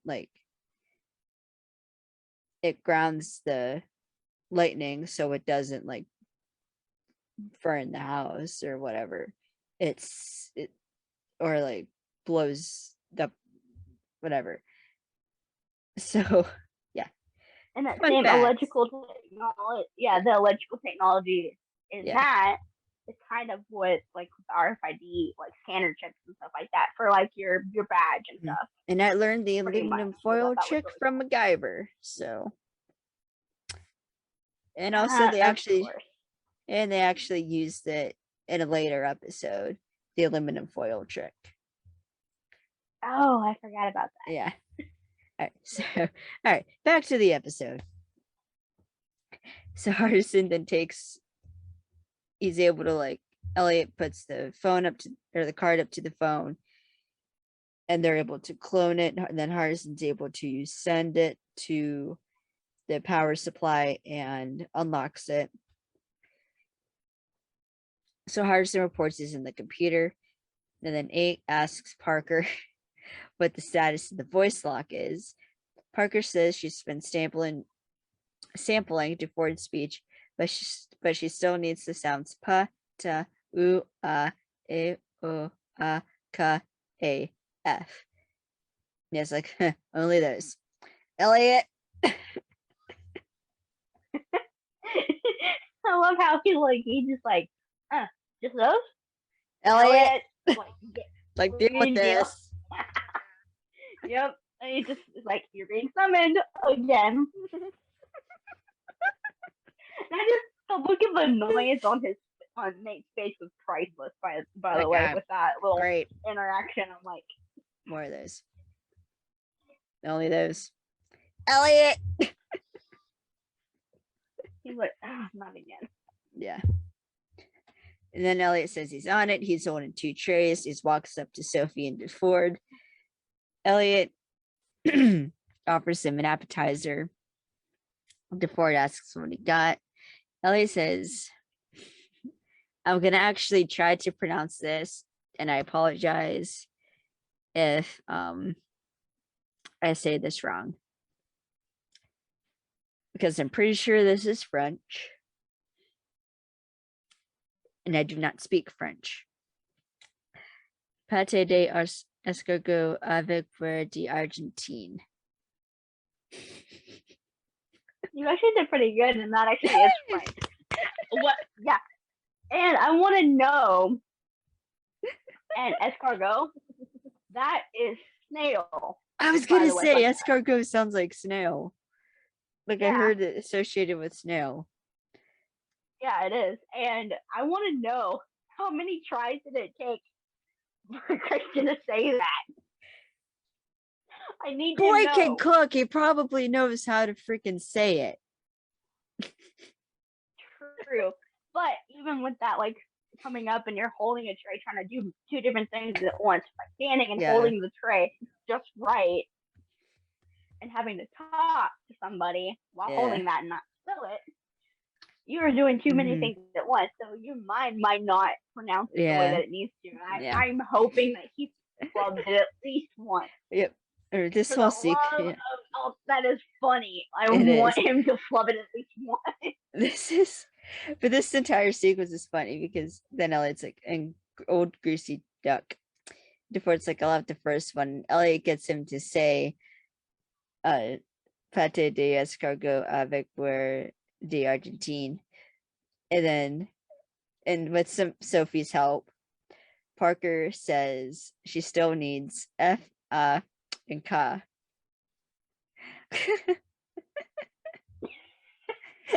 And I just have a gut so then Elliot switches out the trays. And DeFord yells, "This is shrimp, you stupid." it cuts off because this is cable television. And there are rules regarding F-bombs in cable television. And I know what he said, and I didn't catch that he switched the tray, that it was like very quick. He switched it. Yeah. And when he did, he reached for it, and as soon as he took a bite, he spits it out. He's like, "This is shrimp, you stupid fuck." Oh, there they are. Really loud too. And when he said it, Parker, it disappeared. Like, he had a shit-eating grin again. Yes. And I'm like, I want to know if when they did that scene, and after he says, "Oh, you stupid idiot," basically, but more like vulgar terminology. Yeah, like if he says that, like, I want to know. See Christian break and start laughing. I want to know that. I need to know that. Because they do that again. Because they do this again in The Last Damn Job, when Elliot has his John McClane, or no, not Last Damn Job, radio job. When Elliot has his John McClane moment. And he's like, found it. He almost says, and with that one, that brought up a supernatural episode where Dean says that, and he's like, "Get the KA, mother," and he boom. Twice in 2 different shows they mentioned that line. Because the tombstone line is repeated. Exactly. When Christian was in both shows.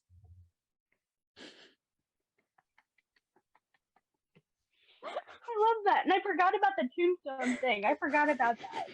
Thank you for reminding me. That's your favorite sequence. I know, with my favorite duo. I know. With my favorite duo. I just love that. They both have that parallel. It's like they have that same parallel between, they use both those lines, and I'm like, maybe they had like some like sneaky underhand, like they researching or something to use that. But I would not be surprised if that was actually true. Okay. All right, we gotta get all right, continue on before we get distracted again. Or keep getting distracted. All right, so Nate tells Sophie to do the walk away, and Sophie asks Ford if she can drop by his office later, and Ford agrees. Sophie walks away, and Nate's immediately like, "Where are you going?" Sophie's like playing a hunch, and she's covering her mouth with her clutch. Nate says to play it fast and asks Hardison what he's got, and reminds him he has 3 minutes. Hardison says he's got too much, as he has all of Perry's medical records, which isn't that odd, but he also has got psych evaluations, high school records, and they're also reading his email. And Parker is now in the safe and is looking through it, and she says they're tapping into his phones, and she reveals they've got surveillance photos of Perry from the hospital yesterday, and she sees the photos from back in Najaf. And her like, says, I was like, when she discovered all of that, like in the safe, I thought like why would you have like a physical copy, even if it was like on digital like media and stuff like that, of the person that you harmed? Why not have it locked up in like a safety deposit box somewhere else and not on the property where it could be easily accessed? That doesn't make sense to me. And I immediately thought, when I saw that, I'm like, oh man, that guy's an idiot. Oh my god, you're so stupid. Literally. Because he is, because like he wasn't thinking. And it's just like, how dumb do you have to be? Even the thieves are smarter than you are. Alright.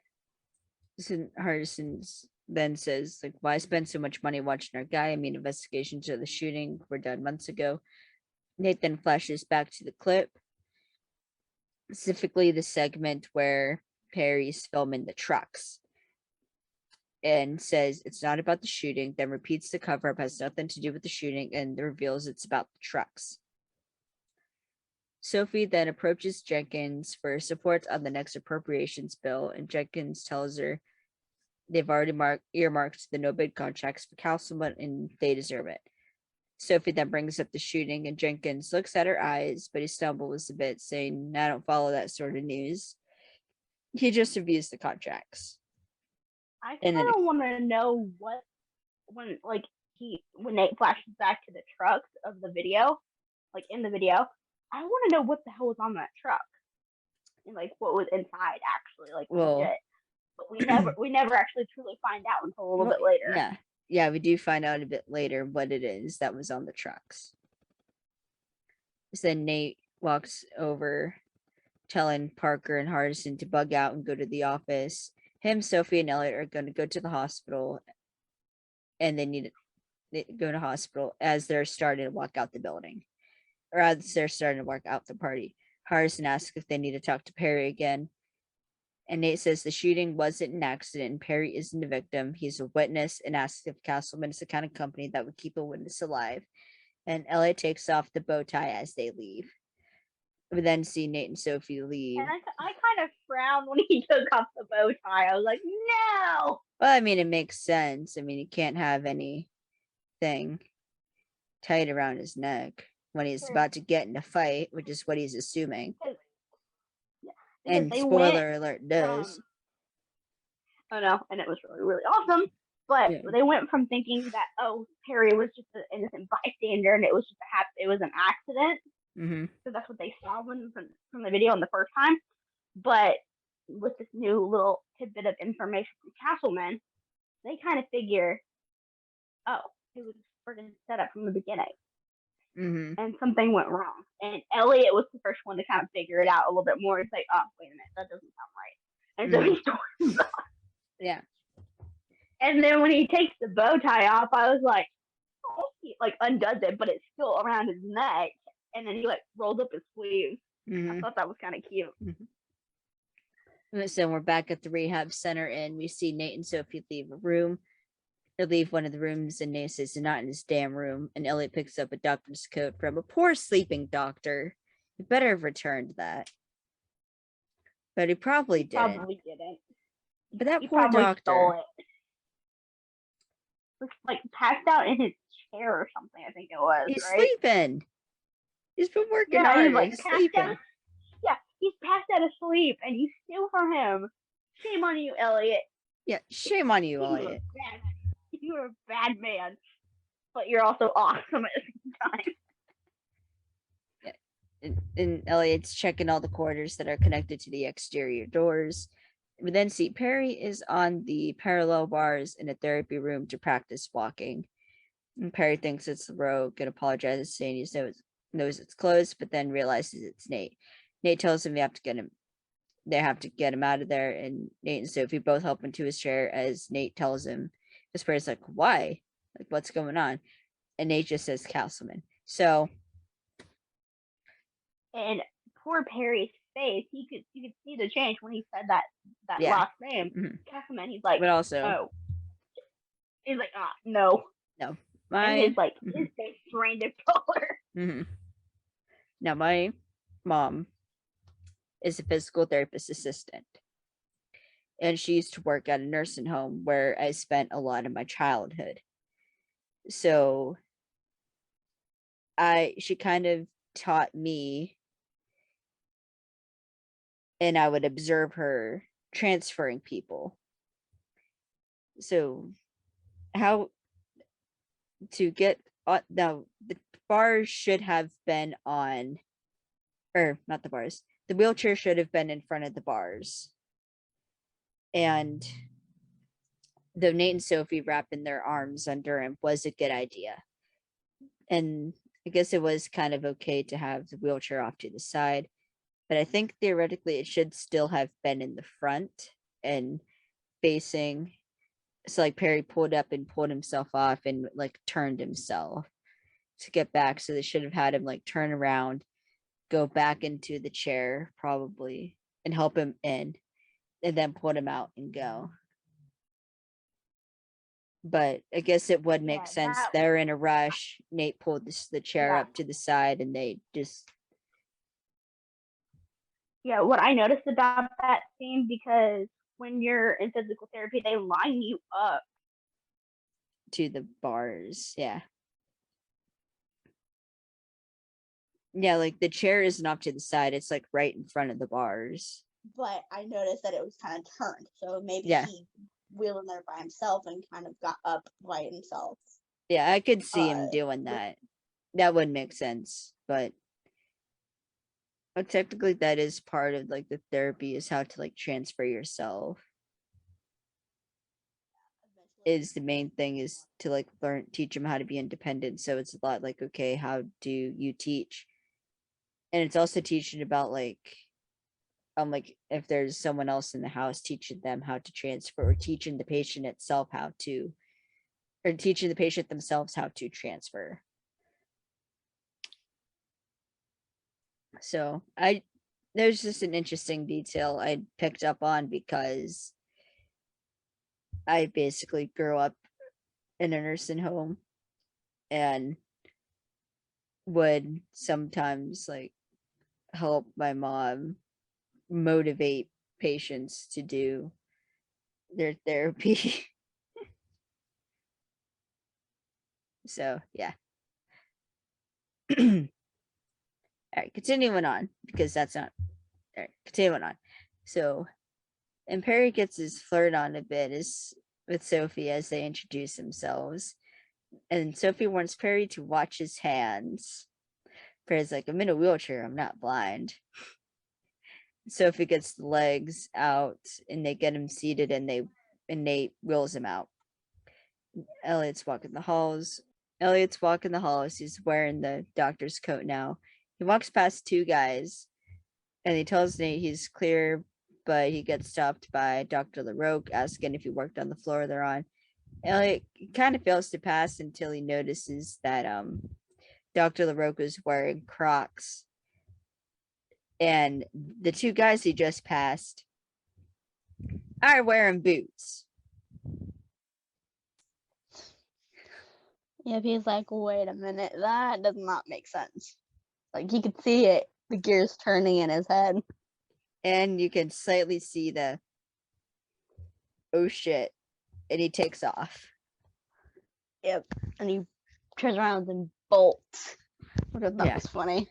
And Nate and Sophie and his hair is still tied back. Yeah, his hair's still tied back.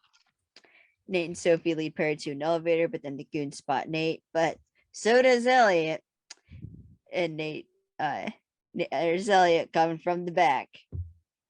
And Nate yells at them to get to the elevator and pushes a bed out to like put some distance between them.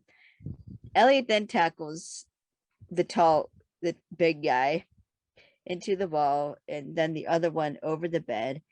Elliot dodges knife attacks and then uses the IV pull to take on the other guy. As Elliot's fighting, Perry pushes over, I think it's the crash cart or the defibrillator. There's a defibrillator on it, is the main point. Yeah, it's the crash cart. He dragged it over. And pushed it over to Nate, because Elliot gets the big guy over to Nate. And by this point, Nate has somehow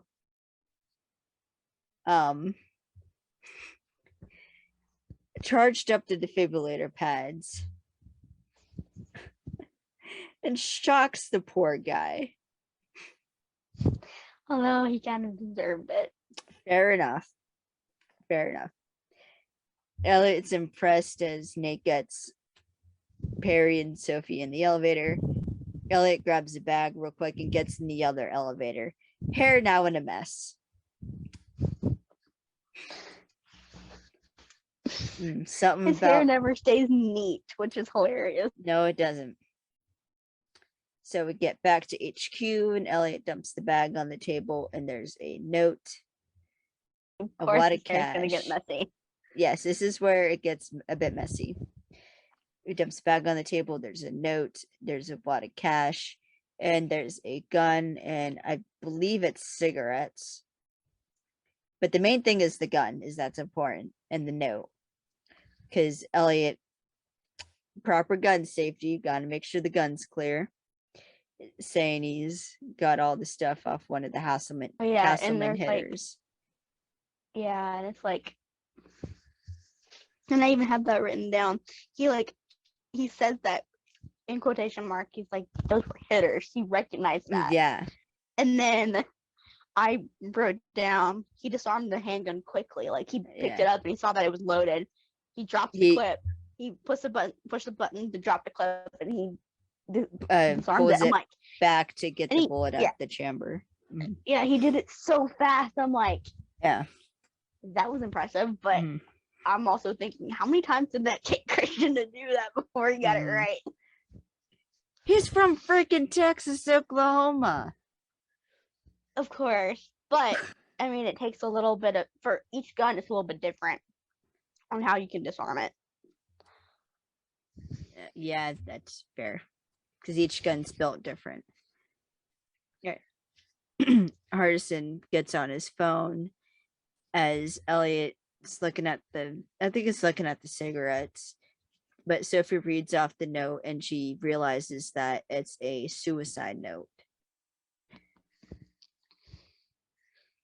Nick comes in. He has a bottle in one hand, a glass in the other, slightly drunk already.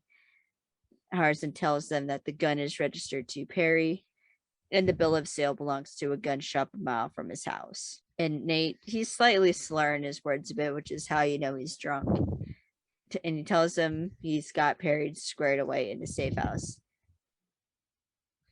And I was like, playtime's over, Nate. It's only a matter of time before they come after us. The tall one, the way he used the knife, ex-Marine, probably forced recon. And then Hardison, you ID the guy off his knife fighting stuff? Knife fighting skills? It's very distinctive style. And which is 2. Shrug. Yep. Number 2 on the distinctive counter. It's funny. And I literally wrote that down too. It was funny. And Nate, like, even though his knife fighting skills, like what? Oh. The look of pure confusion. So then Nate, he's poured himself a glass of the bottle or the drink. He sets the bottle down and starts drinking from the bottle. And it's like giving him a dirty look and shrugging. It's like, for later. Harrison's like, I didn't sign up for any of this. Like, what I did before, nobody got hurt. So it's like, I stole paintings for a living. Fergus like, yeah, I never heard it once. Like, I actually hurt people. So yeah, and then I wrote Elliot's calm about the fact that he actually hurt people before, and then I put in parentheses, what the hell, Elliot? No, but this is interesting to consider when we get into season 3. Not only is it a big Elliot storyline, as we go quite in depth with his past a bit, or we go a bit more in depth with his past, we also get an entire episode focused on Sophie's past. And what's interesting is that's what she considers the like sort of the collateral damage. But I also, not only with that whole point of Sophie considering the collateral damage of what she did with having people move her merchandise, and because she realized like she could have gotten someone like hurt because of moving her stuff. But I also want to keep in mind that the first flashback we get with Sophie is she shot Nate. What a really weird way to introduce yourself to somebody else. Oh no, because that's the first time they met. Yeah, and it's like, which makes it a memorable funnier. way to meet. I know. It's like, so Sophie's a liar. Because Well, you we stole know paintings that for a by living, now. but you at least shot Nate. It's like, but you failed to say that person that was kind of in charge of hunting you down, pretty much, was Nathan Ford himself.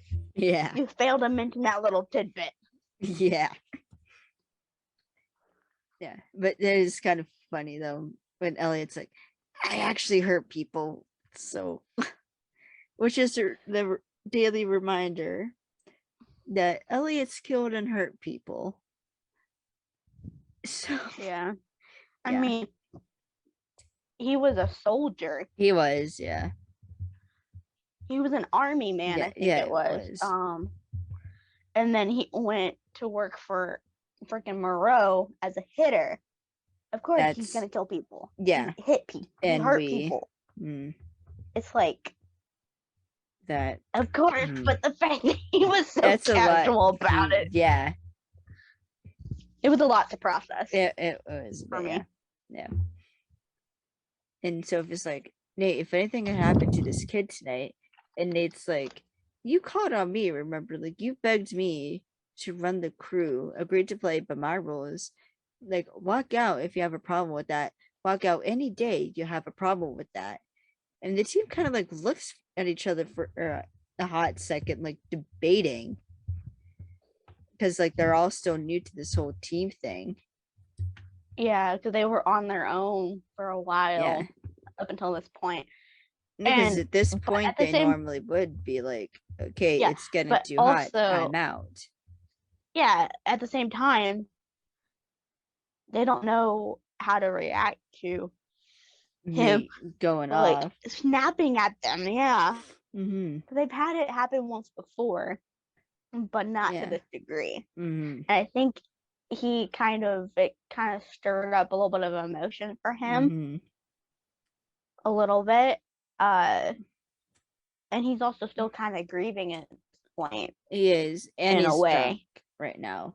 Yeah. So it's aggravating that a little bit more, from what I can understand. But at the same time, he's being a jerk face. Yeah. He's being a jerk. Yeah. And I literally wrote, he's being a drunk jerk face. He is being a drunk jerk face. All right, continuing on. So Elliot says they finished this one. Parker says just one. Sophie just kind of tilts her head down, and Harrison asks like how they're gonna hit him. Then Nate gives a look over to Sophie, like you got. I know you got something, Sophie. So you have the floor. Sophie tells him that Congressman Jenkins is therein, as he looked her right in the eye and told her he'd never heard of the shooting.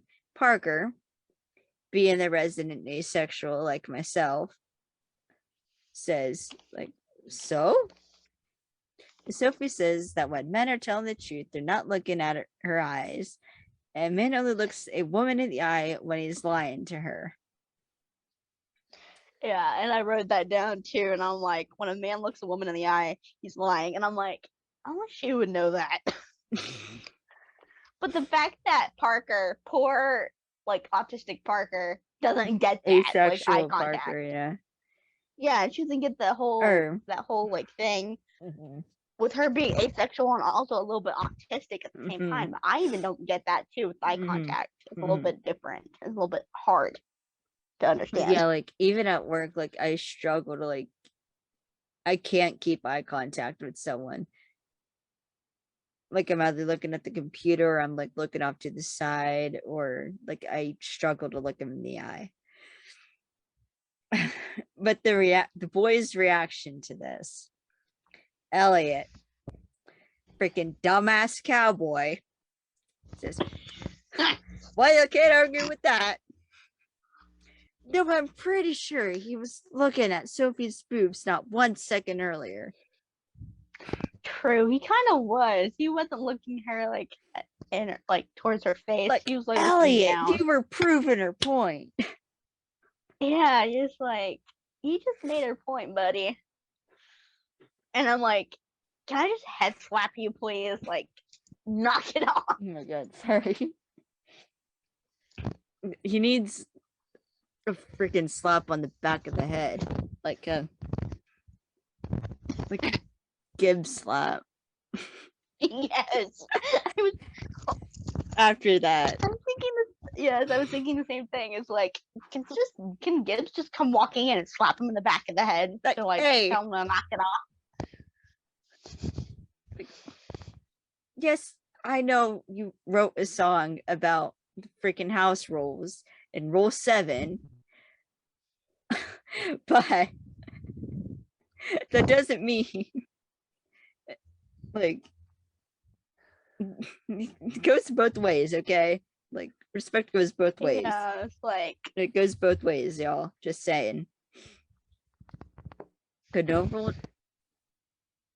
Okay, I love the song, so I quote it all the time. But Rule 7 says you can't touch the women, but they can grab whatever they want to. Now listen, it does go both ways. Just saying, it goes both ways. And ours is like noted and filed. Sorry, that went way longer than it needed to go. yeah. But I'm just thinking, men. It's like Just men. it was funny. And I'm like, okay, somebody just needs to come get Elliot and like knock him upside the head with like a piece of paper or something. Like, please, like, Yeah, roll a piece of newspaper. somebody needs to whack Elliot with the newspaper. Elliot like, and behave. Hardison. Yes, behave. So needs to But smack him will with the they? newspaper. Probably not. not. Elliot would take the newspaper away and then shove it down the guy's throat, probably. Or just take it and throw it to the side. If it was me doing it, because I would do that. Hit him with the freaking newspaper. He'd just take it from you and toss it and be like, arms crossed, looking at you like, really? Probably. And just gives you the glare. The Now I Elliot would give one stare. back because I am known to have a I resting would bitch be face. feisty. I would be a So, legit brat and look up at him because I'm short. like, I wouldn't I have just look smacked up it at if you hadn't said that, you dumbass. I would have been like, what are you gonna do about it now, huh? Just smirk at him and then just walk off. And then I would look over my shoulder Right. and see what he would be doing. Yeah. All right. Continuing on. So Nate tells him that Jenkins is DeFord's pet congressman and they're going to get him to bite. And if they're going to get him to bite, and the best way to do that is to get two people to reveal and sorry. And the best way to get two people to reveal a secret is to get them to turn on one another. Sorry, I do not know what's up with my voice today. All right, so they get ready. Elliot's packing back up the bag, and Sophie walks by Nate and just grabs the bottle from him, saying, "May I put that away for you?" Mid-sip. It's like, didn't sound like a question. Like, no, Nate. It wasn't a question. No, it wasn't. It wasn't. And that's what you get for being a jerk face. Yeah, it's like, seriously, buddy? And now we're in Washington, D.C., which I've only been to once. And that was on a school field trip to the museums down there. Right. So we get Sophie approaching Jenkins and her as Lily McGrady. And we get Nate approaching DeFord in LA as Tom Abrams, putting on a transatlantic accent. Now, as someone who works in radio, a fun fact about the transatlantic accent is it's not an actual accent. The transatlantic accent was because back in the day, radios had trouble picking up voices. So, in order for the radio, or in order for the mic to pick up the voices, radio personalities would have to make their voice a bit more bassy to have it be picked up by the mic, which is where the transatlantic accent came from. Was basically, I didn't know that. Yeah. I learned something new today. That's actually pretty cool. Yeah. Now you don't have to do it as much because just the tech has gotten better. But if you've noticed, like if you listen to like old school like radio plays, it'll sound real bassy. And that's just so the mic could pick up the voice better. And they talk. I can't really do it myself because I don't do it often. But yeah.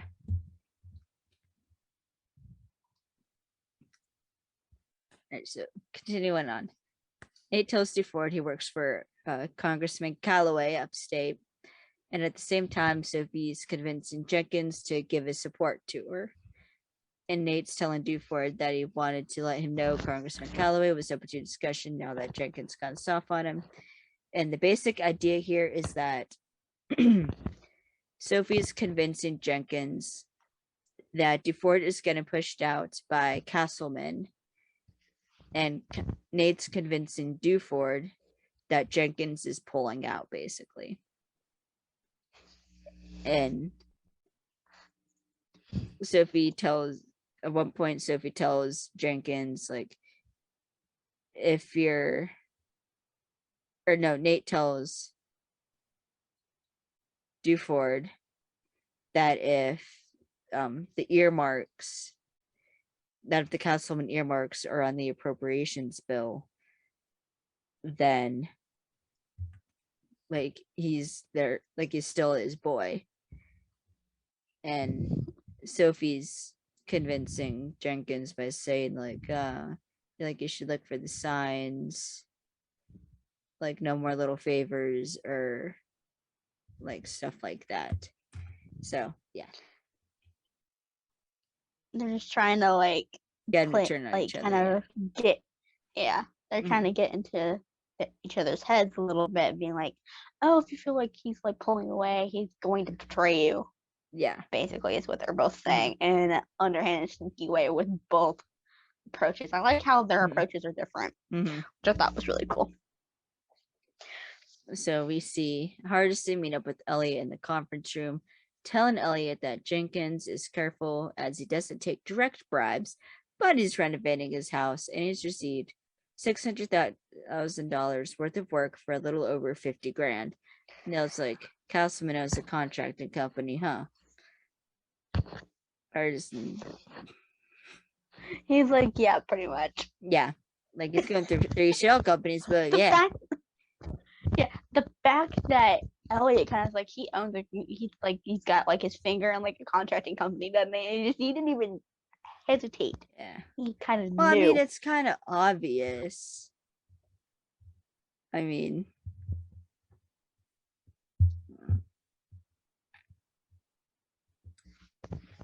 and that Hardison also says that Jenkins loves his house, even down to the wood flooring.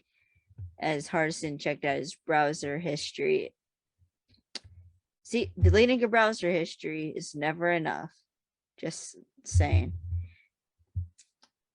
It can be recovered. It can be recovered, exactly. And discovered Jenkins spent 3 weeks picking out mahogany wood panels and comments the site is like wood porn. Elliot asks the phrasing on that. Oh, the phrasing on that was hilarious. It was hilarious. Then Elliot asks if his house is finished. To the writers. Yeah. Hardison says it isn't. And it's like they look at each other and then they both get shit-eating grins on their faces. I know. It's like, that's like, they had like a scared moment of like, it's like, go ahead, and he just gonna smirk. He's like, here. Like, we're gonna fuck him up. Oh yeah, we're gonna fuck him up. That's what it's like. And he kind of just like Or like, casually just hands it over, and I'm like, you thinking what I'm thinking? Oh yeah, I'm thinking what you're thinking. Can I have your phone? ugh. So Hardison dials the number, gives the phone to Elliot, and Elliot goes to cancel the order. Though Hardison tries to grab him, was like Jenkins' house and like kind of like pushes Hardison away. And it's like, you know what, man, just go ahead and do me a favor and cancel the orders. He's walking away. But it's like, what's he doing? And of course, Nate walks in with beer and popcorn because this is their entertainment. Is it not? True. And But Hardison, wasn't it during that whole thing that like Elliot says like yes sir or something like to the guy on the phone? I think I so. think Maybe that I don't know. yeah, and I put Elliot saying yes sir. His accent came out like, Mm-hmm. and I was like, oh, that was kind of hot. No, I don't know why I just thought of this, but I was before actually we got on here, I was watching episode 3 of Almost Paradise, which is Refill Soup for the Soul. In the freaking Spanish accent. Because yeah, it sounds like Spanish, but then every once in a while you hear the Texas come through. Yeah, I even picked up on it. I was like, Oklahoma drawl oh, come through, and Christian, I'm like, I love you. But when stop, you're doing, please. when you're trying to do a Spanish accent, you cannot have your Texas come through. But it's like a bull in the china shop, pretty much with him. Just like it just barrels through, no matter how hard he tries. That's But not here's wrong. the thing. Yeah, when he tries to be more southern, in one of my favorite episodes later on in a couple seasons, I think it's like season 3 or 4, the 2 horse job, his southern accent comes out more. That's the next episode. It's okay. It's okay. That's like my. It's okay. It's okay. It's okay. I'm happy. It's okay. I know you're happy. I need mini Elliot. I need to calm down. All right. Go get Elliot. Okay. All right. I've got him. Yeah. Trust me. Well, when we get to that episode, it's gonna be quite interesting. Oh yeah. All right, but we're not on that episode yet. We got to go for this one. Harrison goes to sit back down as like he's thanking the congressman's chain. Louise says the pop go down and asks if Parker started to run yet. And Harrison said she just started. And Nate hands a beer to Harrison as they sit down. And Harrison pulls out blueprints and security cams to Capitol Hill. They watch as she walks up. Yeah. On the we house see floor Parker and just drops it into the drop box. No problem. We see Parker walking in as a cop. Harrison tells Nate that he thinks it would be easier to hack the bill in the printer queue. Then Parker ducks into her room and almost immediately comes out wearing a button top, vest, and just pants. Nate says no computers, and a bill is put in a wooden box on the congressional floor called the Hopper. Harrison slightly offended, saying, "No, we could put a man on the moon, but all our laws go in a wooden box." And then Nate tells Hardison that they need to get DeFord to believe that Jenkins is abandoning him, and submitted the appropriations bill that doesn't have the Castleman earmarks on him. As you see Parker walk by 2 people and lift a badge and add pages. And what's cool about this scene here is Beth. I think they did one shot, and I think they were doing it to get the camera angles. So they had Beth come through, and they must have told her to like not do it, or to just like walk through to make sure they got the camera right. So Beth came through, did the scene, put the pages in, and apparently she was so good that she fooled the camera, because I think Dean Devlin and John Rodgers like told Beth to like, all right, now do it again this time for real. And Beth pulled out showed them the added pages. Oh yeah, she did. I think is what Because they John missed had it. said. Mm-hmm. Yeah, and they were like, she was so good at this that we didn't even see it Yeah. on camera. She fooled the Walking camera. through Yeah. this, we didn't, Mm-hmm. and it was so good that the camera didn't even pick it up. And I'm Yeah. like, that's my girl. Yeah. Yeah, because even Apollo Robbins said that Beth has the best hands out of all of them. And she could do that professionally if she wanted to. And that kind of scared me. And it was also It is. very thrilling at the same time. I was Yeah. like, the gentleman thief said that she was so good at what Yeah. she does Mm. that she could do it professionally. That actually kind of made me proud. Yeah. That made me proud. Yeah. Nate continues on saying, in order to achieve this, they have to put their own pages in the bill, and Hardison then realizes the only place to do that would be the hopper. And they share a chuckle. And this is also our first hint that kind of Nate is mentoring Hardison. And we'll get more of Nate mentoring Hardison as kind of everything progresses. Parker gets best of security, and Hardison's like, break a law, everybody's done that. My mom has done that. But steal a law, oh, she's gonna be a legend, baby. And they see Parker.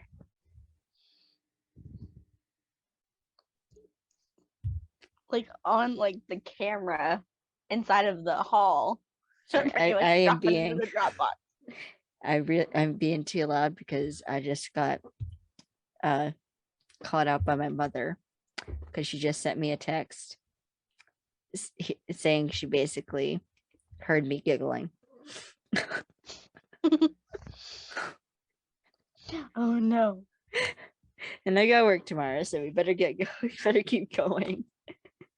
Okay.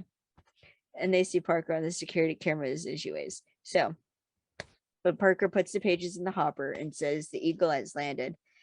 And Nate and Hardison toast that Hardison goes a little overboard here. Because like, go ahead, girl.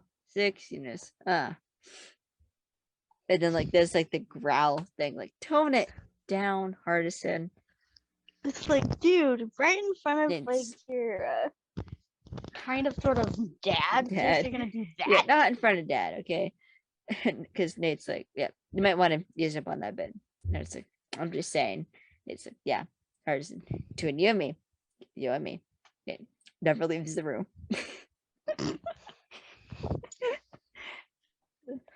All right, so we see some time has passed as Nate's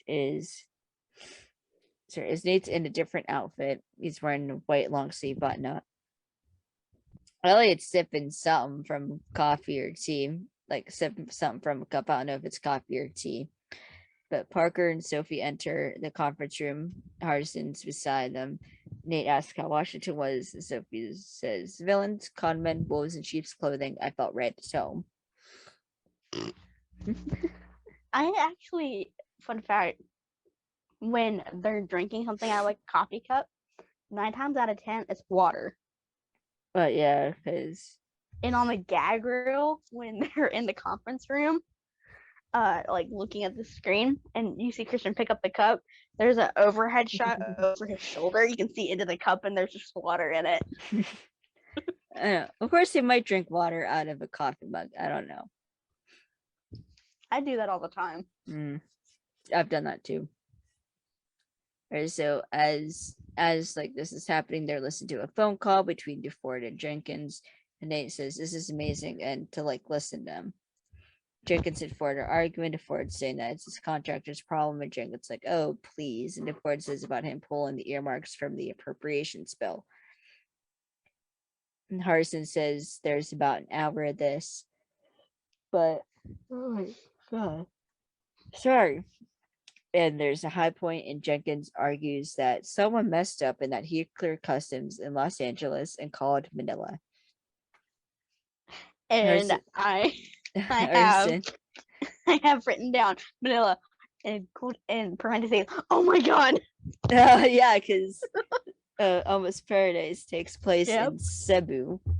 which is near Manila. I don't know where exactly. Yeah, they filmed in Cebu and also in Manila as well. I didn't know they filmed in both, but yep. Yeah. And I literally like squealed. I was so happy. Yeah, but I love how Hardison then continues saying that after that there's a lot of whatever you call the rich guys on telephone version of makeup sex. But now they know. Councilwoman makes 1,000 shipments a month. And one shipped from Manila right after the shooting linked to Jenkins led Hardison to the port of Los Angeles, where somewhere is container 541. Parker asks what's in it. Hardison says he has no idea, but it's moving in 2 days and headed to the main Councilman storage facility in Kansas. Nate says that's why they tried to hit Perry. And I kind of giggled. I was like, and I wrote, man, Councilman had home base in Kansas, and I was like mentally thinking, oh my god, they mentioned my home state. Oh my god. And I thought that was really cool. That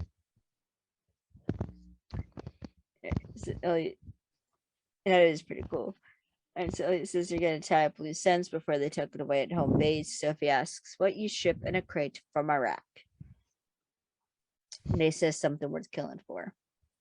So we get to the port of Los Angeles. Nate and Sophie are waiting at the car by the gate. Nate goes on comms asking out security. But then Sierra trio in the facility, hiding by a crate. Parker's down, Elliot's behind her, and Hardison's behind him. Elliot says the backyard entrance is no problem, and he spots the container. Elliot has his hand on Parker's shoulder at one point. And I thought that was so cute. Oh my gosh. He's like holding her in place pretty much. Yeah. I'm like, oh, yeah. Cute.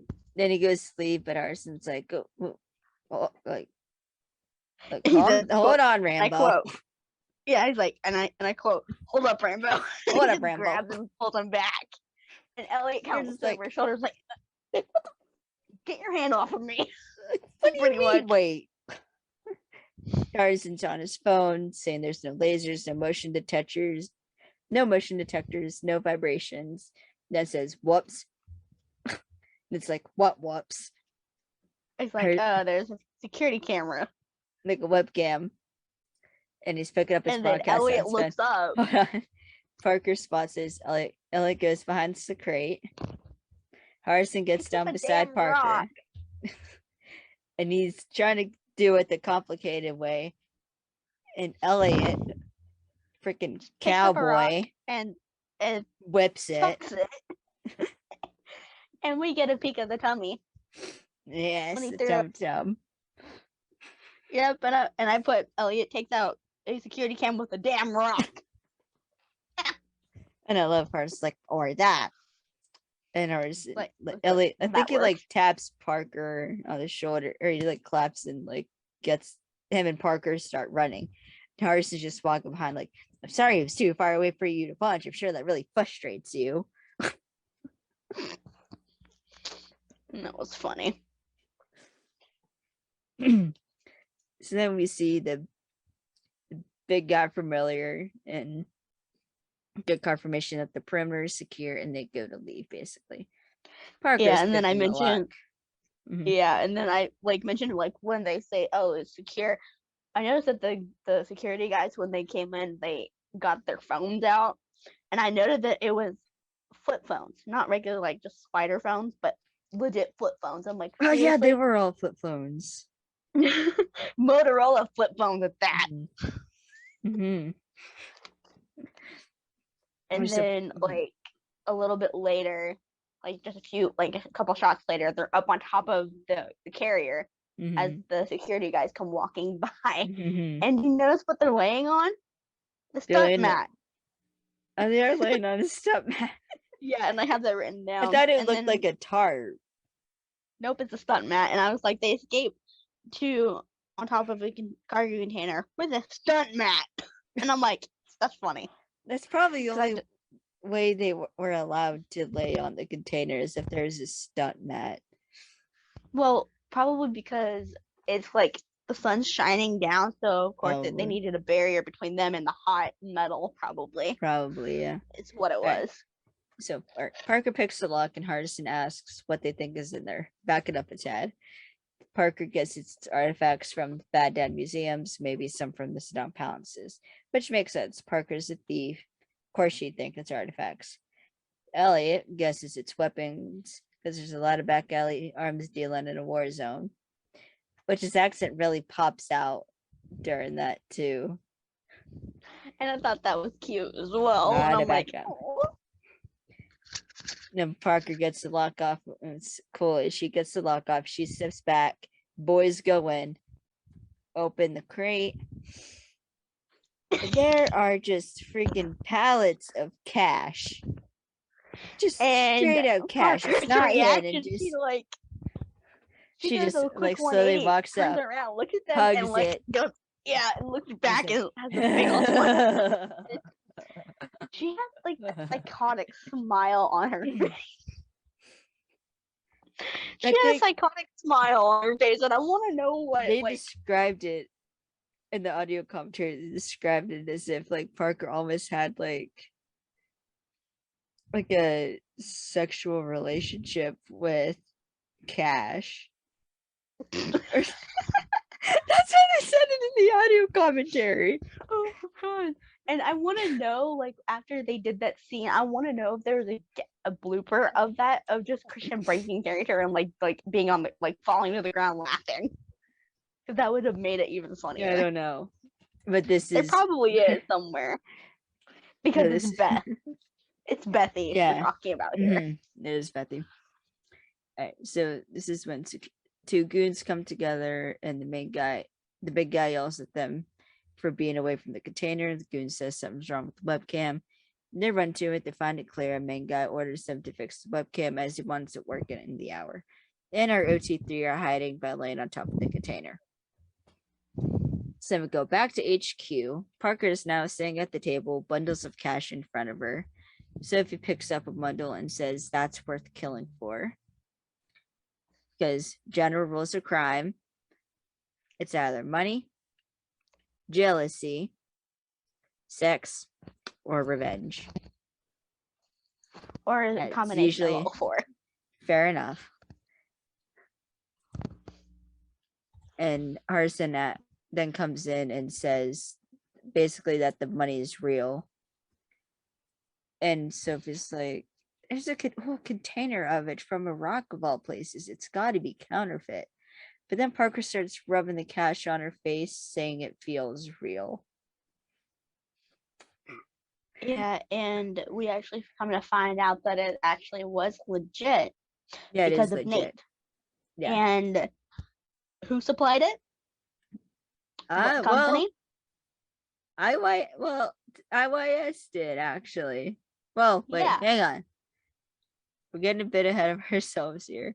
Because Elliot's off to the side holding a notepad. He's like, hey, what do you got going on? You and Hardison, what is like a creepy contest? He's so done with them. Sophie estimates that there's 20 to 30 million in US currency and asks what it's doing in Iraq. Nate says we sent it there. Elliot's like, what? Nate explains that the beginning Like of the what Iraq, we? Yeah, like what? Yeah. Nate explains that at the beginning of the Iraq War, his old company helped ensure the largest currency transfer in history. Billions and billions in 15s and 20s, all cash, sent to Iraq for reconstruction. And Elliot realizes he really means bribes.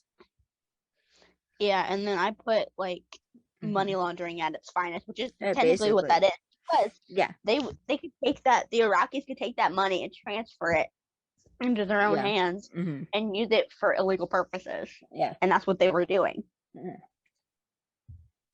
Yeah, continuing on. Yeah, Nate says as needed and then reveals that 9 billion went missing. Sophie started to pace like, wait, billion with the B? 9 billion of US taxpayer money just disappeared. And Hardison says that Councilman gets a cut of the money, and the day they move it, real soldiers see the transfer. Elliot then says that the contractors spoot, and spook and they start shooting.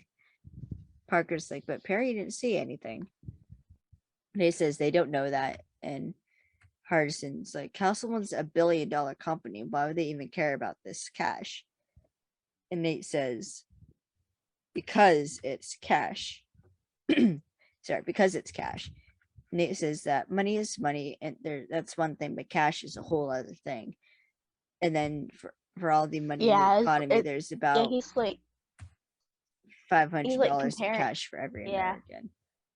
Yeah, and he kind of compares it to like, oh, money is money, like if it's in the bank, that's different. Mm-hmm. But cash is a whole other thing. Tangible item that you can physically see and touch, Mm-hmm. and it means more in that light. And the fact that he said that so calmly was kind of eerie for me. Yeah. But yeah, I mean, he's not lying. It's legit. It's like the truth.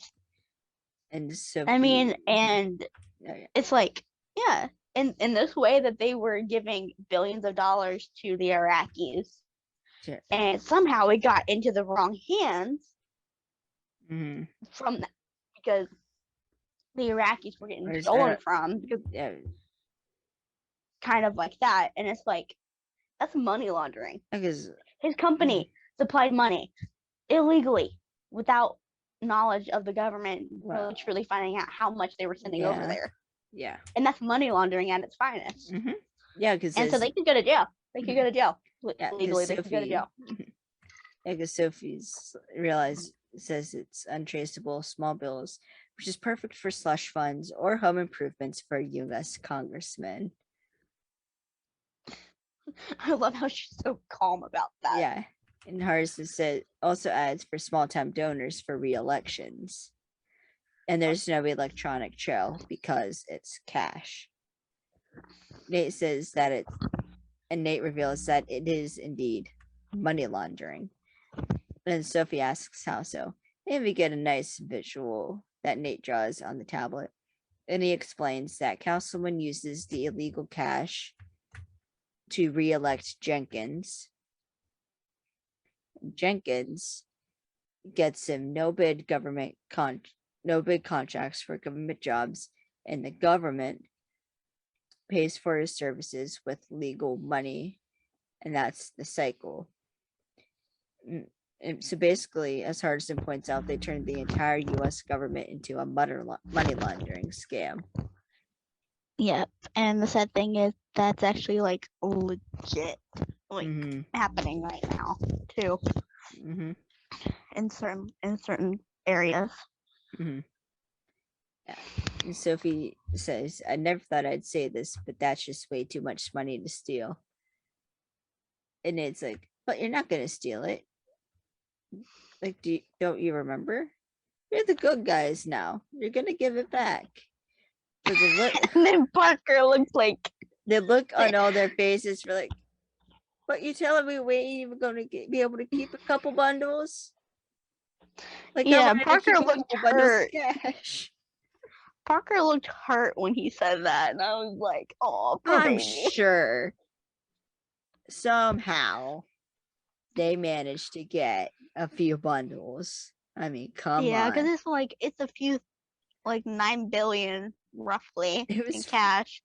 They're not gonna miss at least like $500 worth of money. No, or more if like they each take bundles for themselves. So we get the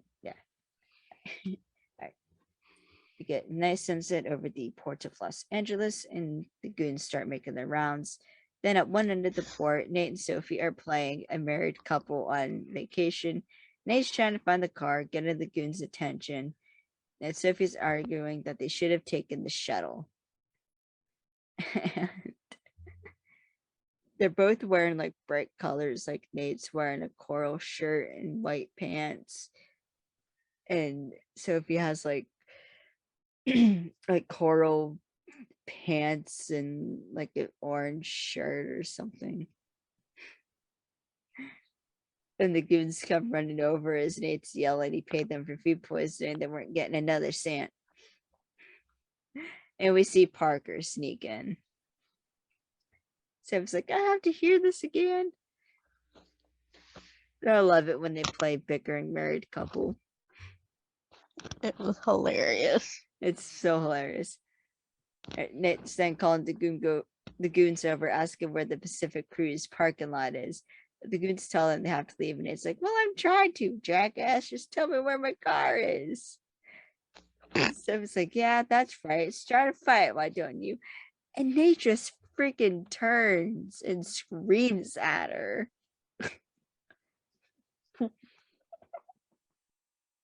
Like, I can't with that. I'm sorry. I can't with that. We then see Jenkins come in, and Elliot is playing the security guard, and he's got a more nasally voice on. Jenkins tells him he paid a fortune for these mahogany panels, and he'd like to know where they're at. Elliot grabs the paper from Jenkins and offers to help him. So Parker and Hardison are now with the container. Parker points out they changed the lock, and Hardison's like, just do what you do. I mean, whatever. What do you need? Then Parker pulls out a small bomb, and Hardison's like, nope, sell about that plane. Nah, hell no. As he leaves to go to the truck. So Parker puts the bomb on the container. Sophie and Nate are like still arguing, and then the main guy comes over, orders the men to get back to their posts, and then he remembers Nate, but before he could do anything, an explosion happens. Now, apparently, John Rodgers and Dean Devlin found out the hard way that it is pretty difficult to set off explosives at the port of Los Angeles.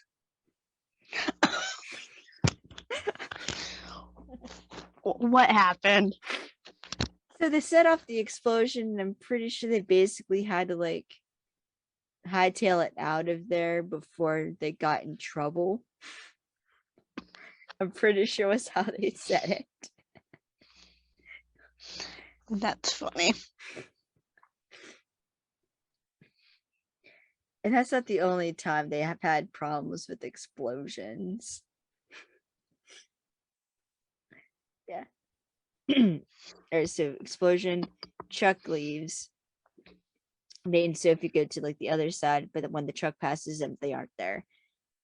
And then the goons see that the container is empty, and Jenkins is walking clueless. So the goons stop the truck, and Hardison has guns pointed at him. Main guy stops, or the big guy stops DuFord and tells him that the container is being moved today. Main guy tells DuFord that the container is empty.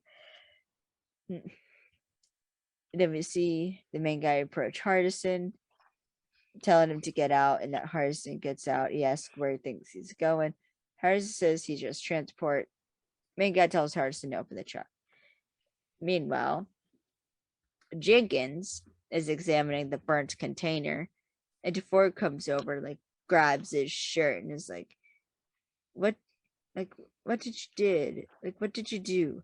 Who are you working for, you stupid son of a bitch? I will bury you. And Jenkins like, get your damn hands off me. DeFord's like, you don't think we kept all your emails, all your phone calls? You go down with us on this.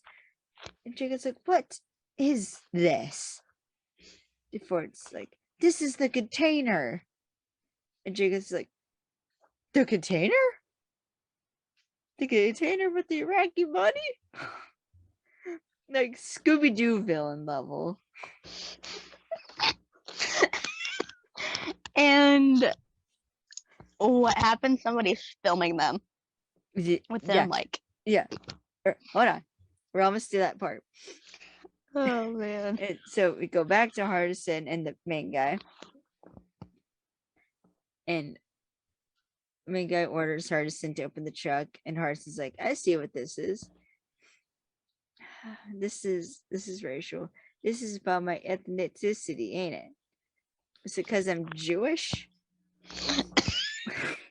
Which is slightly funny. And I say that because we do actually find out that Hardison is Jewish in Redemption. actually in a pretty cool way, because of Hardison's speech on redemption, which I love. How it's actually based on something, because I'm not sure what part of the Jewish faith it is, but Hardison's whole redemption speech is, he says, in the Jewish faith, repentance, redemption is a process. See, you can't just say you're gonna change. You have to like put in the work, and only then Yeah, can say you be it's redeemed. yeah, it's basically like saying it that you're gonna change is one thing, but putting You have your to words into change. action, you have to put your words, what you promise, into action in order for something to actually the And change that, to actually yeah. occur. But I love though that they actually did that for Hardison, like, because throughout the series there are little hints that he's Jewish, or at least like grew up with multiple faiths. But in Redemption, it's clear that he is Jewish. Yeah, but Nana raised I them. love Nana. I know. I want to meet like, Nana. Yeah, she's awesome. And in a multicultural household is what he says. Yeah. Basically, Multi-denominational house. Multi-denominational is what he said. Yeah, which I it's think like is cool. he was hell. I know that was awesome, but Yeah, that it's cool. sort of like Yeah. respect Mhm. of change and how it's done is evident how, even in the original series. Like, you got to choose one. Like, yeah, he had all these different religions around him, but he chose like one that spoke the most to him. And Yeah, I and I find thought that that cool. was cool. And also that Nana encouraged it too. I loved. Yeah.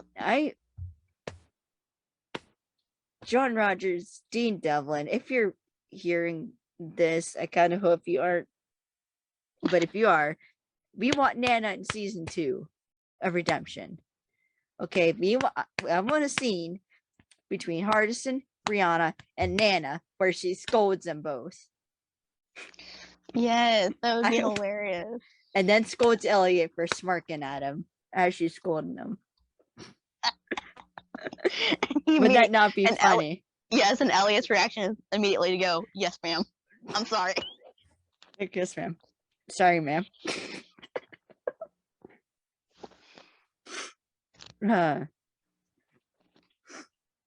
It'll kind of be the equivalent of Missouri. I don't know why I'm picturing Missouri Mosley now from Supernatural. Because remember when she, like, Dee goes to sit down and she's like, put your foot on my coffee table. I will whack you with a spoon. He's like, but I didn't do anything. And he's like, I didn't do anything. But you were thinking about it.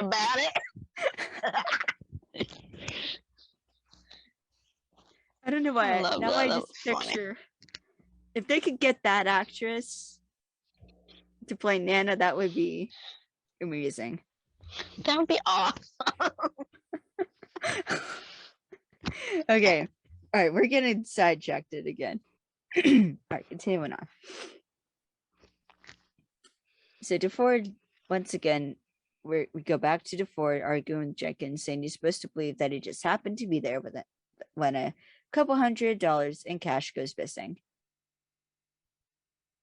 And Jenkins yells not to blame him, and he helped him smuggle that money through custom, and he broke laws, and he could go to jail. Then reporters come over asking if it's a container. Show up. Yeah. Which there are actual reporters, because apparently John Rodgers and Dean Devlin, apparently actors can't portray reporters, only reporters can. So usually anytime you see a reporter on Leverage, it's a real reporter. That I actually didn't know. That's pretty cool. Yeah, they're all real reporters because real news anchors. They can't get it right with like actors, so they're not trained on how to do that. Yeah. So Jenkins trying to play it off and they must be mistaken. Then we cut back to Hardison. His office been ranted because he's talking about matzo ball soup and Sammy Davis, but then gets the gun pointed at his face. And there are so many takes in the deleted scenes of just Aldis ad-libbing. Yes.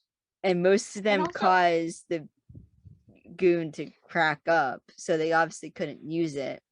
Yeah, and there was one in particular, like he just kind of like cocks his head a little bit. I'll just cock his head to one side and just kind of looks at him and says the ad lib, and you see the goon just immediately turn his head and start laughing. Yeah. In the gag reel, there's And one in the deleted gag reel where he scenes. just turns his head Yeah. and like nope, and put the gun down like facing the floor and was like laughing. So obviously they couldn't use that take, but they put it in And the you could deleted hear scenes. the best part of that was you could hear them in the back Cracking like up. the crew laughing like loudly, like cracking up, and I'm like, Yeah, Aldis I would've- likes his improv. yes. And also apparently if you just keep the camera on Aldis, he usually will put the button on a scene.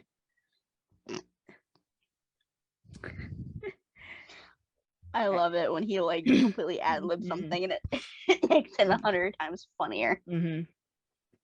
So we get Hardison opening the door, revealing an empty truck. And then a reporter reveals that the container that was blown up was container 542 and 541 was beside it, and Jenkins was holding the key. So we get a flashback to Elliot giving Jenkins the key to container 541, sending him to 542. And then Jenkins is trying to play it off with the fort telling him off. And they're both playing into it. And then we get another flashback to Parker putting the bomb on 542.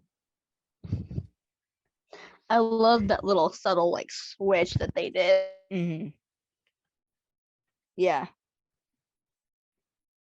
And a reporter asks what they've uncovered here.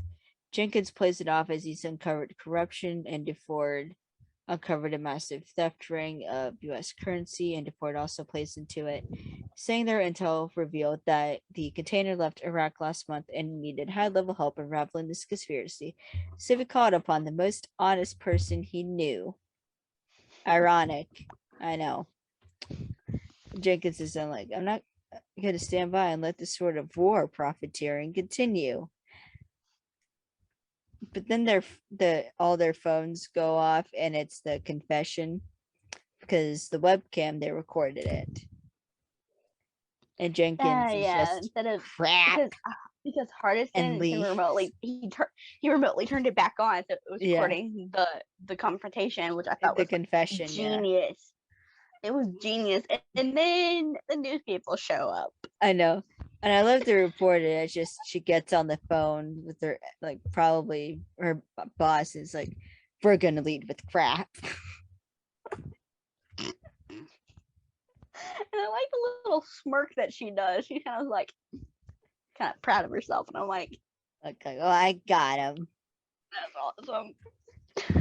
And they're like immediately like their reaction is like, oh no. Like, and I felt crap. I didn't feel bad. I didn't feel bad for the two bad guys. I was like, you guys got what you like kind of like put into action. The results of your action came to bite you in the butt, and it's hilarious. No matter how embarrassed you are. You piece of human filth. Yeah. All right, so then we go back to the hospital where Perry and Dr. LaRocque are headed out, and she asks what's going on. And Perry says he doesn't know, and that Mr. Ford said he wanted them down right away. The team are all at the truck, and Nate says hi. And of course, the team's all in gray. Which I realize is kind of reminiscent that they're all in their like morally gray area. Because we had the whole Black King, White Knight analogy at the beginning in episode 1. So the fact that they're all in gray is like the morally gray. It's kind of funny, Mhm. but also kind of cute at the same time. It And like is. Parker's like little, she like has a little Sure, yeah. smirk on her face, which is She hilarious. does. And Dr. LaRoque asks what they want, and Nate tells Hardison to show them. Hardison opens up the truck, revealing it's empty, and then Hardison reveals he has a false back on the truck with a few pallets of cash. Dr. LaRoque asks if it's stolen. Sophie says not anymore, and more patients come over as Dr. LaRoque asks what they're supposed to do with it. Sophie says to pay for Perry's rehab, Harrison adds, and some other guys' rehabs. Parker says, or whatever they want. I love Perry's line here. Doc, I keep Blonde shows up with a couple $1 million. I say we take the win. And like I caught the little subtle like look that Hardison gave him when he said that. Like, It excuse was you? subtle. It's like, that's my girl you're talking about. Yeah, because he's still pining for her at this point, but she's not ready. Which, thinking about it, Basically, actually now, this like is more brought up with the. Yeah, he's like standing there, but he's looking at Corporal Perry with like this proud smile kind of in his eyes. Like I could see it. He wasn't smiling like fully, but like in his eyes you can see. Yeah, and also thinking about it now with like Hardison pining for Parker and Nate and Sophie, because with Nate and Sophie at this point she's ready, but he isn't. Yeah. But with Parker and Hardison's ready, but Parker isn't. But Sophie's trying to, we'll see throughout the season that Sophie's trying to basically get Nate on board, I think. Yeah, she realizes that he might need time to kind of process everything. But like she's trying to like help him get to that point. But with Hardison, he's there. He's like, yeah, he's showing he's there, but he's not like, he's showing Parker that he is willing to wait on her until she's ready to. I just think that's adorable. Yeah, and it's like, oh, he's being a gentleman. I love my pretzels. Pretzels. Oh. Pretzels are adorable. All right, so then Perry says thank you, and Elliot walks up, and also thanks Perry, and shakes his hand, which I don't know why. And the way that Elliot stands when he does so, he kind of does like that, like hip, like cock to one side, which I thought was kind of cute. Mm-hmm. But also, this reminds me. I don't know why this reminded me of a. Now, we'll kind of get into this more at the end, because I want to talk about some stuff with redemption after we're done with this episode, because we've gotten a lot of content about redemption since the last episode. Yep. But the main thing I want to talk about is Christian Kane's latest Instagram post had revealed that one day on set they had a lot of veterans, both active duty and retired, on set. Probably extras for a scene, I'm assuming. Yeah, but and he was given a ribbon by one of them, and he's like basically he was saying how like honored he was to receive it. Yeah, which like, yeah, Christian's hot and veteran, he's funny, and he like he's funny, and he like can sing and has like that charm to him. but he's got a But respect for he- a veteran, well, which is that awesome. and he is just a genuine Sweetheart. person. He is. He's He's got a a genuine sweetheart. person. And you can Yeah. tell, like, everything he does because he loves it. And he does it because it makes him happy. And he is genuinely proud of what he does. And he is proud of, like, the work he does. Yep, and he's a hardworking guy. He is. And that is why we love Christian Kane. He's someone I look up to. I was like, I want to be like you in the fact that I'm proud to do what I do. This is like, he's humble, and like he knows his fans are the reason he is able to do what he does today, and he doesn't shy away from the fact that, like, he knows that fact. And he's like he calls, like, he just did an interview where he was talking about, because Almost Paradise just came to the UK, and so he was talking about it, and he said how he called the Caniacs his friends and family, because that's what, like, the Caniacs are to him, and how, like, grateful he is that, like, so many have, like, stuck around from him, or like stuck around and, like, followed him, and also, like, the fans of Leverage following him to Almost Paradise. And that's how you know someone's genuine, is they put a lot of love into what they do.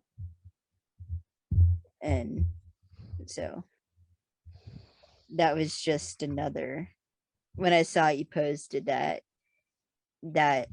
just was added to the list of, like, more reasons to love Christian Kane, because he is just genuine, and you can tell he, like, truly cares. All right, before I could honestly talk about Kane all day, so we're gonna continue on. So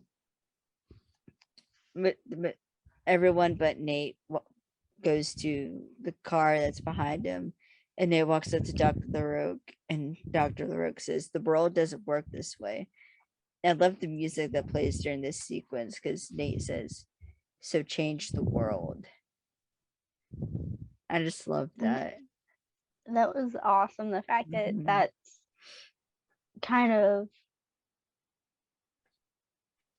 that's kind of like what they do. They try to They do change small the things world. like this to change They change the the world. perception of the world. Mm-hmm.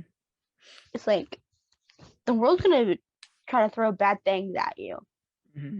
Don't be part of the bad. Be part of the good that's in the Mhm. bad. Mm-hmm. And I thought that was really cool. And I love how Dr. Rogue's, like, telling everyone that, like, he could take care of everybody, and Perry's arguing for half. And she just kind of looks over at him like, really? It's like, no, you don't Really? get Like, no. half. He's like, well, I get half. It's like, God, come on. And he's just like That was smirking, cute. which is That hilarious. was cute. That was And cute. kind of funny at the same time. It was. And I love how the team's all watching proud, and you can tell that it, like, this felt good,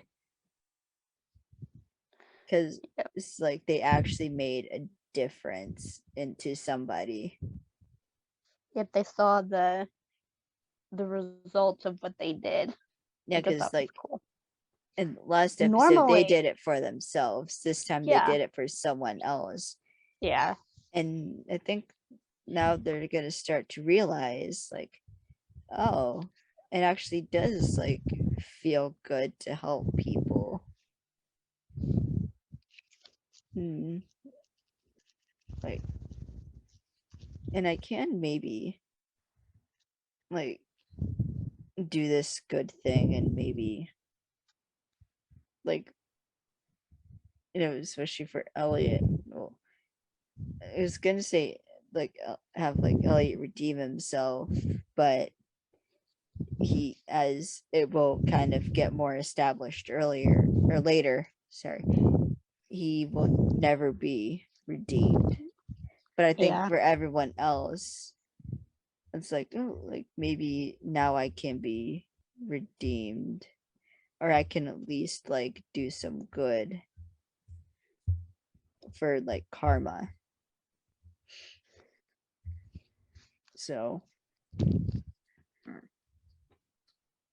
and so Nate says that anybody who wants to walk away can do it right now. Elliot says one more, and then Hodge says maybe two. Because I love that Elliot was the one that said, okay, one more. Yeah, because he was the one. Last episode, he was like, yeah, one show only, no encores. Now he's like, one more. And come to find out, it's more like, it's like potato chips. You can't just have just one. You have to have like a whole bag at this point. Which is, yeah, but there's it. It's like Nate leads the way as Parker's like, I got a plant. Hodge is like, yeah, team spirit. Parker's like, what does it do? And Hardison looks over at her and was like, oh, poor baby. Kind of look in his eyes. I love how they're walking away. Oh, it's like, I can't believe you gave away all your money. You didn't buy yourself anything? It's like, I bought a car. And Hardison's probably a station wagon. And he says it's an electric car. And I love the way Elliot throws his head back and laughs. It's like, of course. And that was adorable. It's like a full body laugh. It was. And then he like Nate walks over to his car. Do you have to wind it up? Yeah, it's like he walks over to it, and it's a freaking Tesla. Nate's like, just trying to be responsible. I was like, and it always sucks being the good guys, right? Nate's like, you haven't figured it out yet, have you? Just because you're the good guys now doesn't mean you can't have a little fun along the way. Yeah, and Nate gets in his bright red Tesla. Yeah, I was like, Nate bought a Tesla, and then I put in parentheses, really, Nathan? Because I'm like, seriously, buddy? You bought a freaking Tesla? You know what? Of all things, why? I don't even know like where the Tesla came from. I think it was like a rental car at one point, I think. But they like rented it just for that scene, I think. But like that, just because you're the good guys now doesn't mean you can't have a little fun along the way.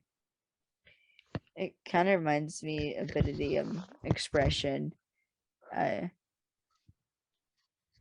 like have fun and raise a little hell along the way. It kind of is like what they're doing, because that's kind of what the teams are doing. It's like they're having fun and they're raising hell along the way. Yeah, and they're stirring the waters a little bit. They are, yeah. Muddying the waters a little bit, which is fun. It was funny. As Nate drives off, so it was like, Fergus like whistling, kind of like, like, or I don't know how she says. I'm like laughing, so I can't really do it. She's like, so it was like, oh boy, midlife crisis. And I was like, absolutely. Yeah. I was like, definitely midlife crisis. It's a late totally midlife crisis. But it's kind of funny if you consider the fact that this show basically follows a man going through another midlife crisis,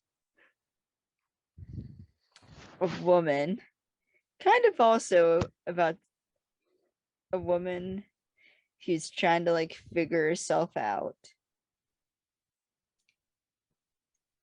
another woman who's just trying to learn, a boy who's eager to please, and a man who knows he's going to hell and is just taking down as many people as he can along the way. All coming together and stealing from the rich and powerful and raising hell. Yeah, it's like, well, they're all uniquely broken in their own way, but they're coming together to try to make something whole, good, like a whole unit of people trying to do good instead of just them trying to achieve it on their own, which I thought was really cool.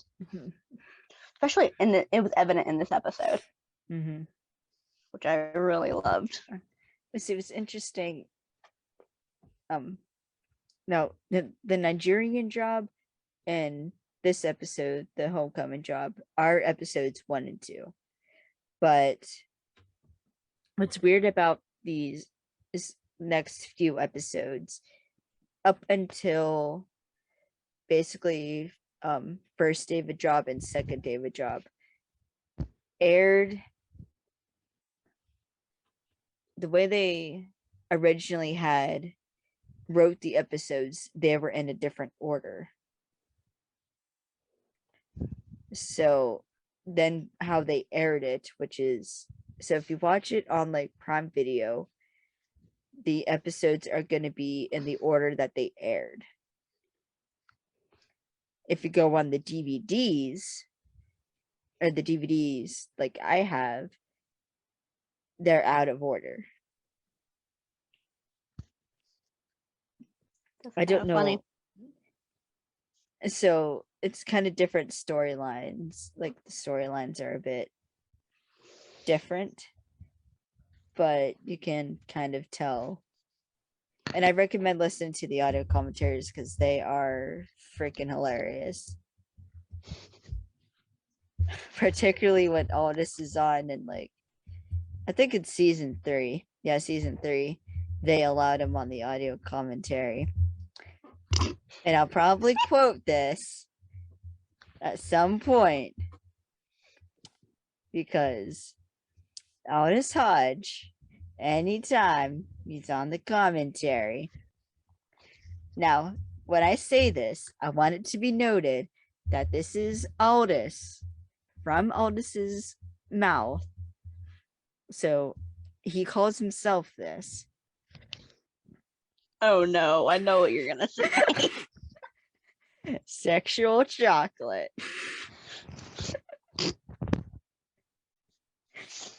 Again, that is Aldis's words, not mine, though I have to agree. But that's another conversation for another time. Right. And also, I like how the last shot is them leaving, but Parker being the last one and then like turning and going. I know, I just find that adorable. And that's, she's like, oh, wait, we're leaving now? Yeah. Okay. And that's the end of the episode. That's how the episode ends. It was. So do you have any like final thoughts? Just the like camera shots in this episode were incredible. Yeah, and also, this episode, it sets up a lot of the camera shots that we will be seeing throughout the series, and also some very repetitive lines, or lines that are being repeated throughout the show. Like, it's a very distinctive, and Hardison saying seriously. And also, not to mention the damn it Parker and the damn it Hardison. Damn it. No, we haven't had a damn it Hardison yet. It comes up in the next episode, I think. Wait, is it the next first episode? time that we hear it? Yeah. When did we get our first? Did we get it in the next episode? I don't know. I don't know. It's been a bit. I think we did. It's been a bit since I've seen that episode. But, and also like how it's still obvious that they're very still dysfunctional, but they enjoy the work. So I think that's what's keeping them together. They generally like hanging out with each other, which I thought was cool. But like, it's almost, they needed a reason. Like the last episode, the reason was they were all pissed off because they got screwed over. So in order Yep. to like satisfy their own like need to like get payback, they agreed to team up, even though they had agreed it was like a walk away and one show only, no encores. Yep. But the second episode, I think, seeing just how like genuinely happy Perry and all the other vets at the hospital were, that like they were taken care of and they could like get the treatments they needed. Yeah, and that someone actually Mhm. like legitimately cared enough to try to get the money that they needed to get the treatment that they need to get better. And that kind of tugged at my heartstrings a little bit, and I got a little emotional watching that part. And also, I think it did for theirs, because they're, as I kind of said before, this is when I think they kind of realized like, oh, like this like feels good.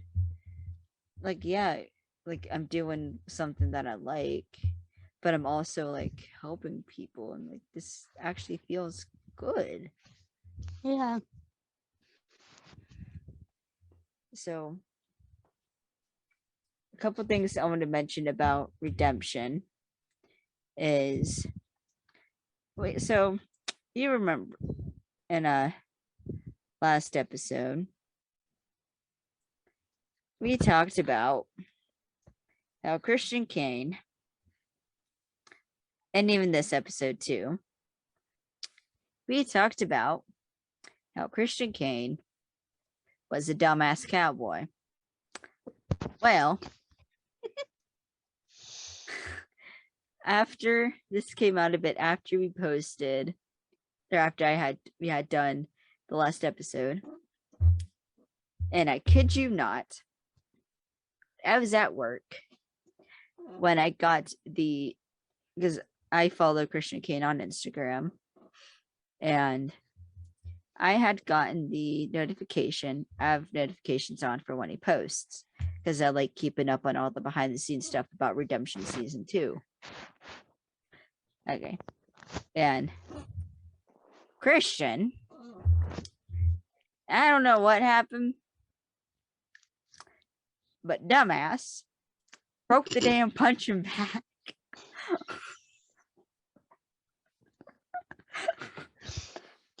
It was funny. I was at work. Yeah, the caption said that like he got mad and saw an old friend. I saw an old friend on set today. I said hi, and he didn't respond.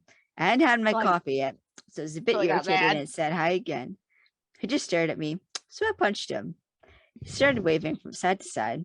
It's funny sometimes how people communicate. I guess this is how we will greet each other in the mornings. And it's the punching bag is wrapped with duct tape, because dumbass broke the punching bag.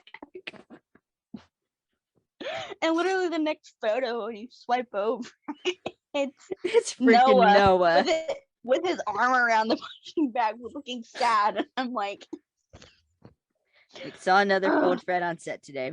I said hi. He said hi. Thank God, huh? Noah Wiley gave him a hug. Oh, and boy, does he have some freaking long hair for season 2. It's like down to here. It's like past his shoulders now. Like down to like his pecs almost. Yeah, it's like it's about to like mid arm on him now, which still looks good. I don't know. I don't know what's up with that. Now. It's long enough to braid now. Oh my God. And I want to braid his hair so bad. That'd be fun. Oh, I didn't see Beth's comment. I missed Beth's comment underneath there. So did I. Jumpsuit Friday, not onesie. Laughing emoji. Sheesh, guys. You leave for one day and now goes to hell in a handbasket.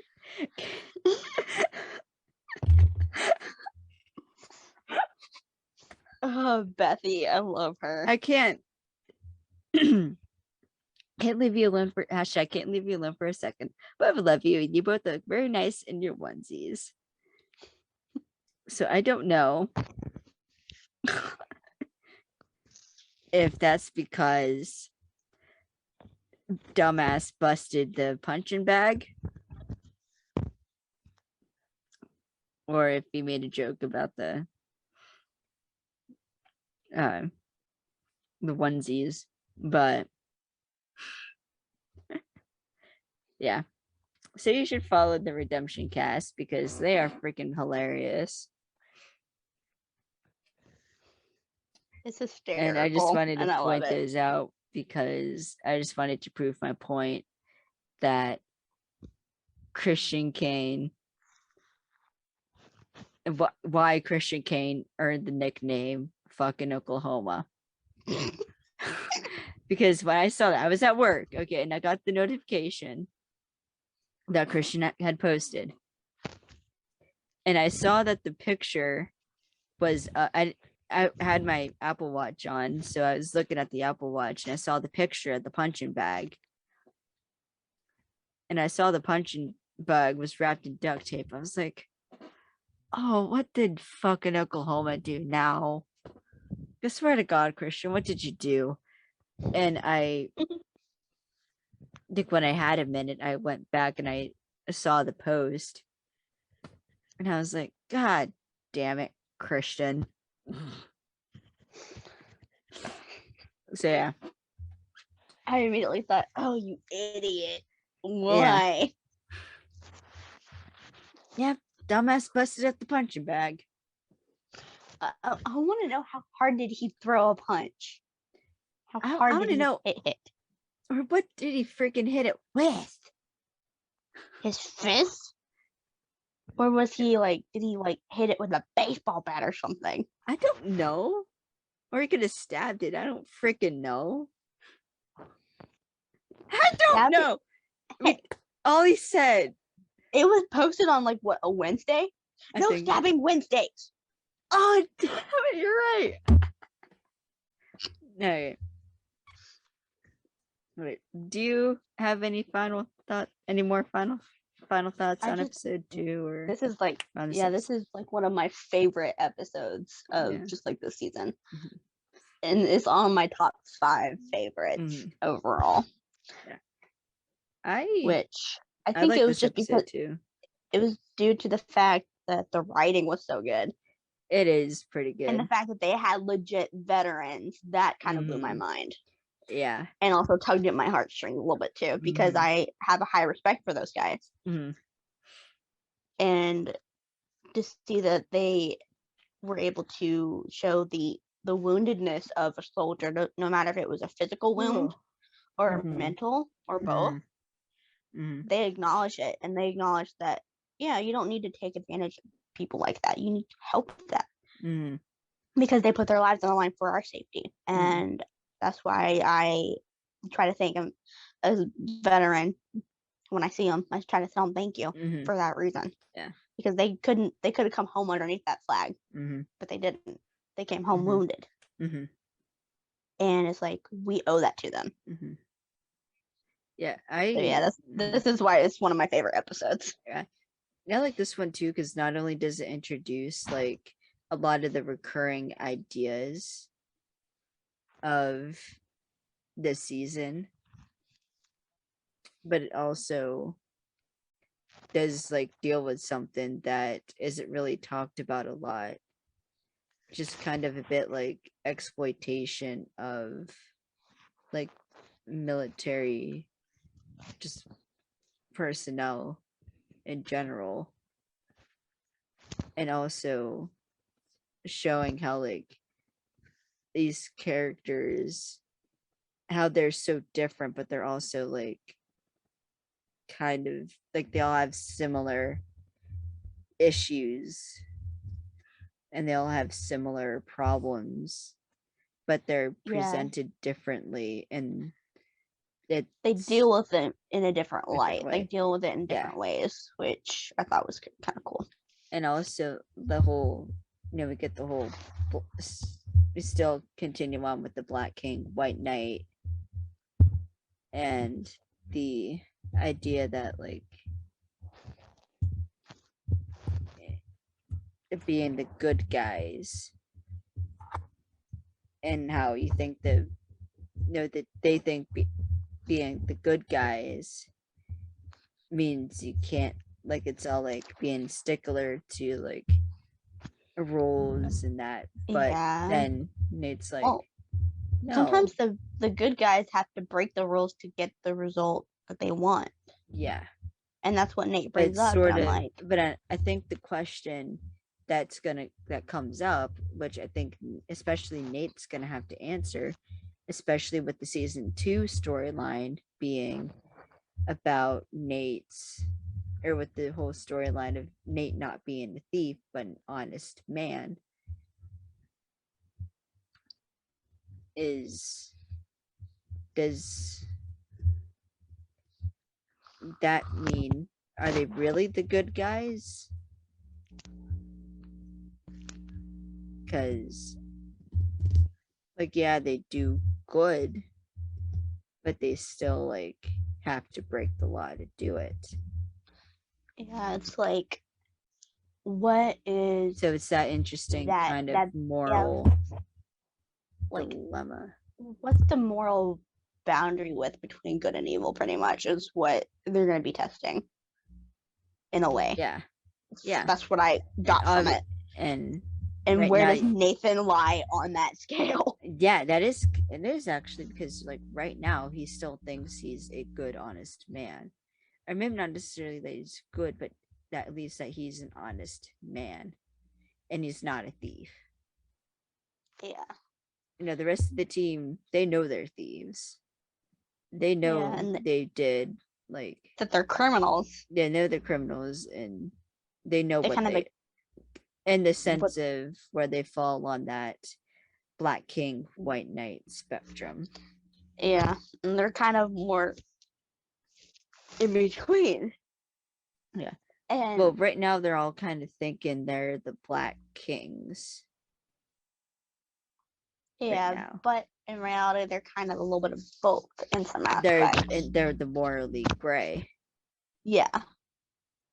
They're leaning more towards the middle at this point. Yeah. But at this point, they haven't realized. All except for me, all except for Elliot.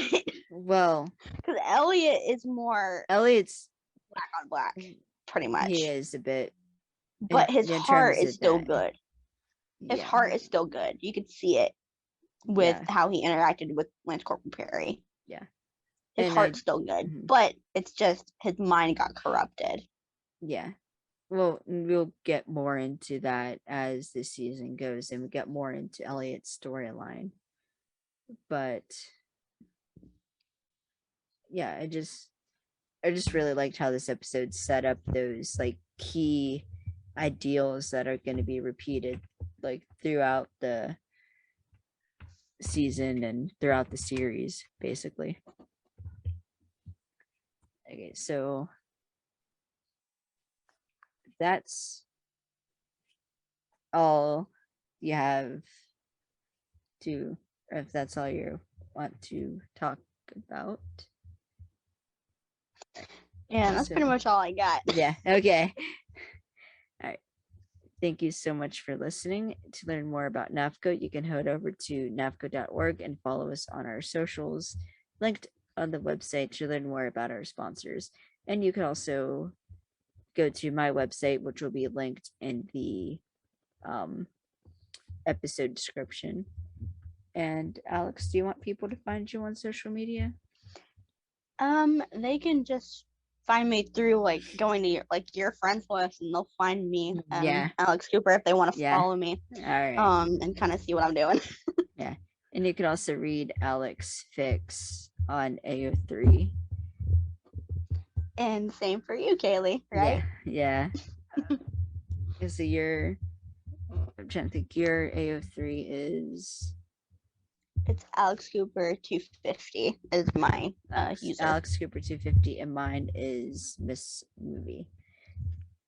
So the next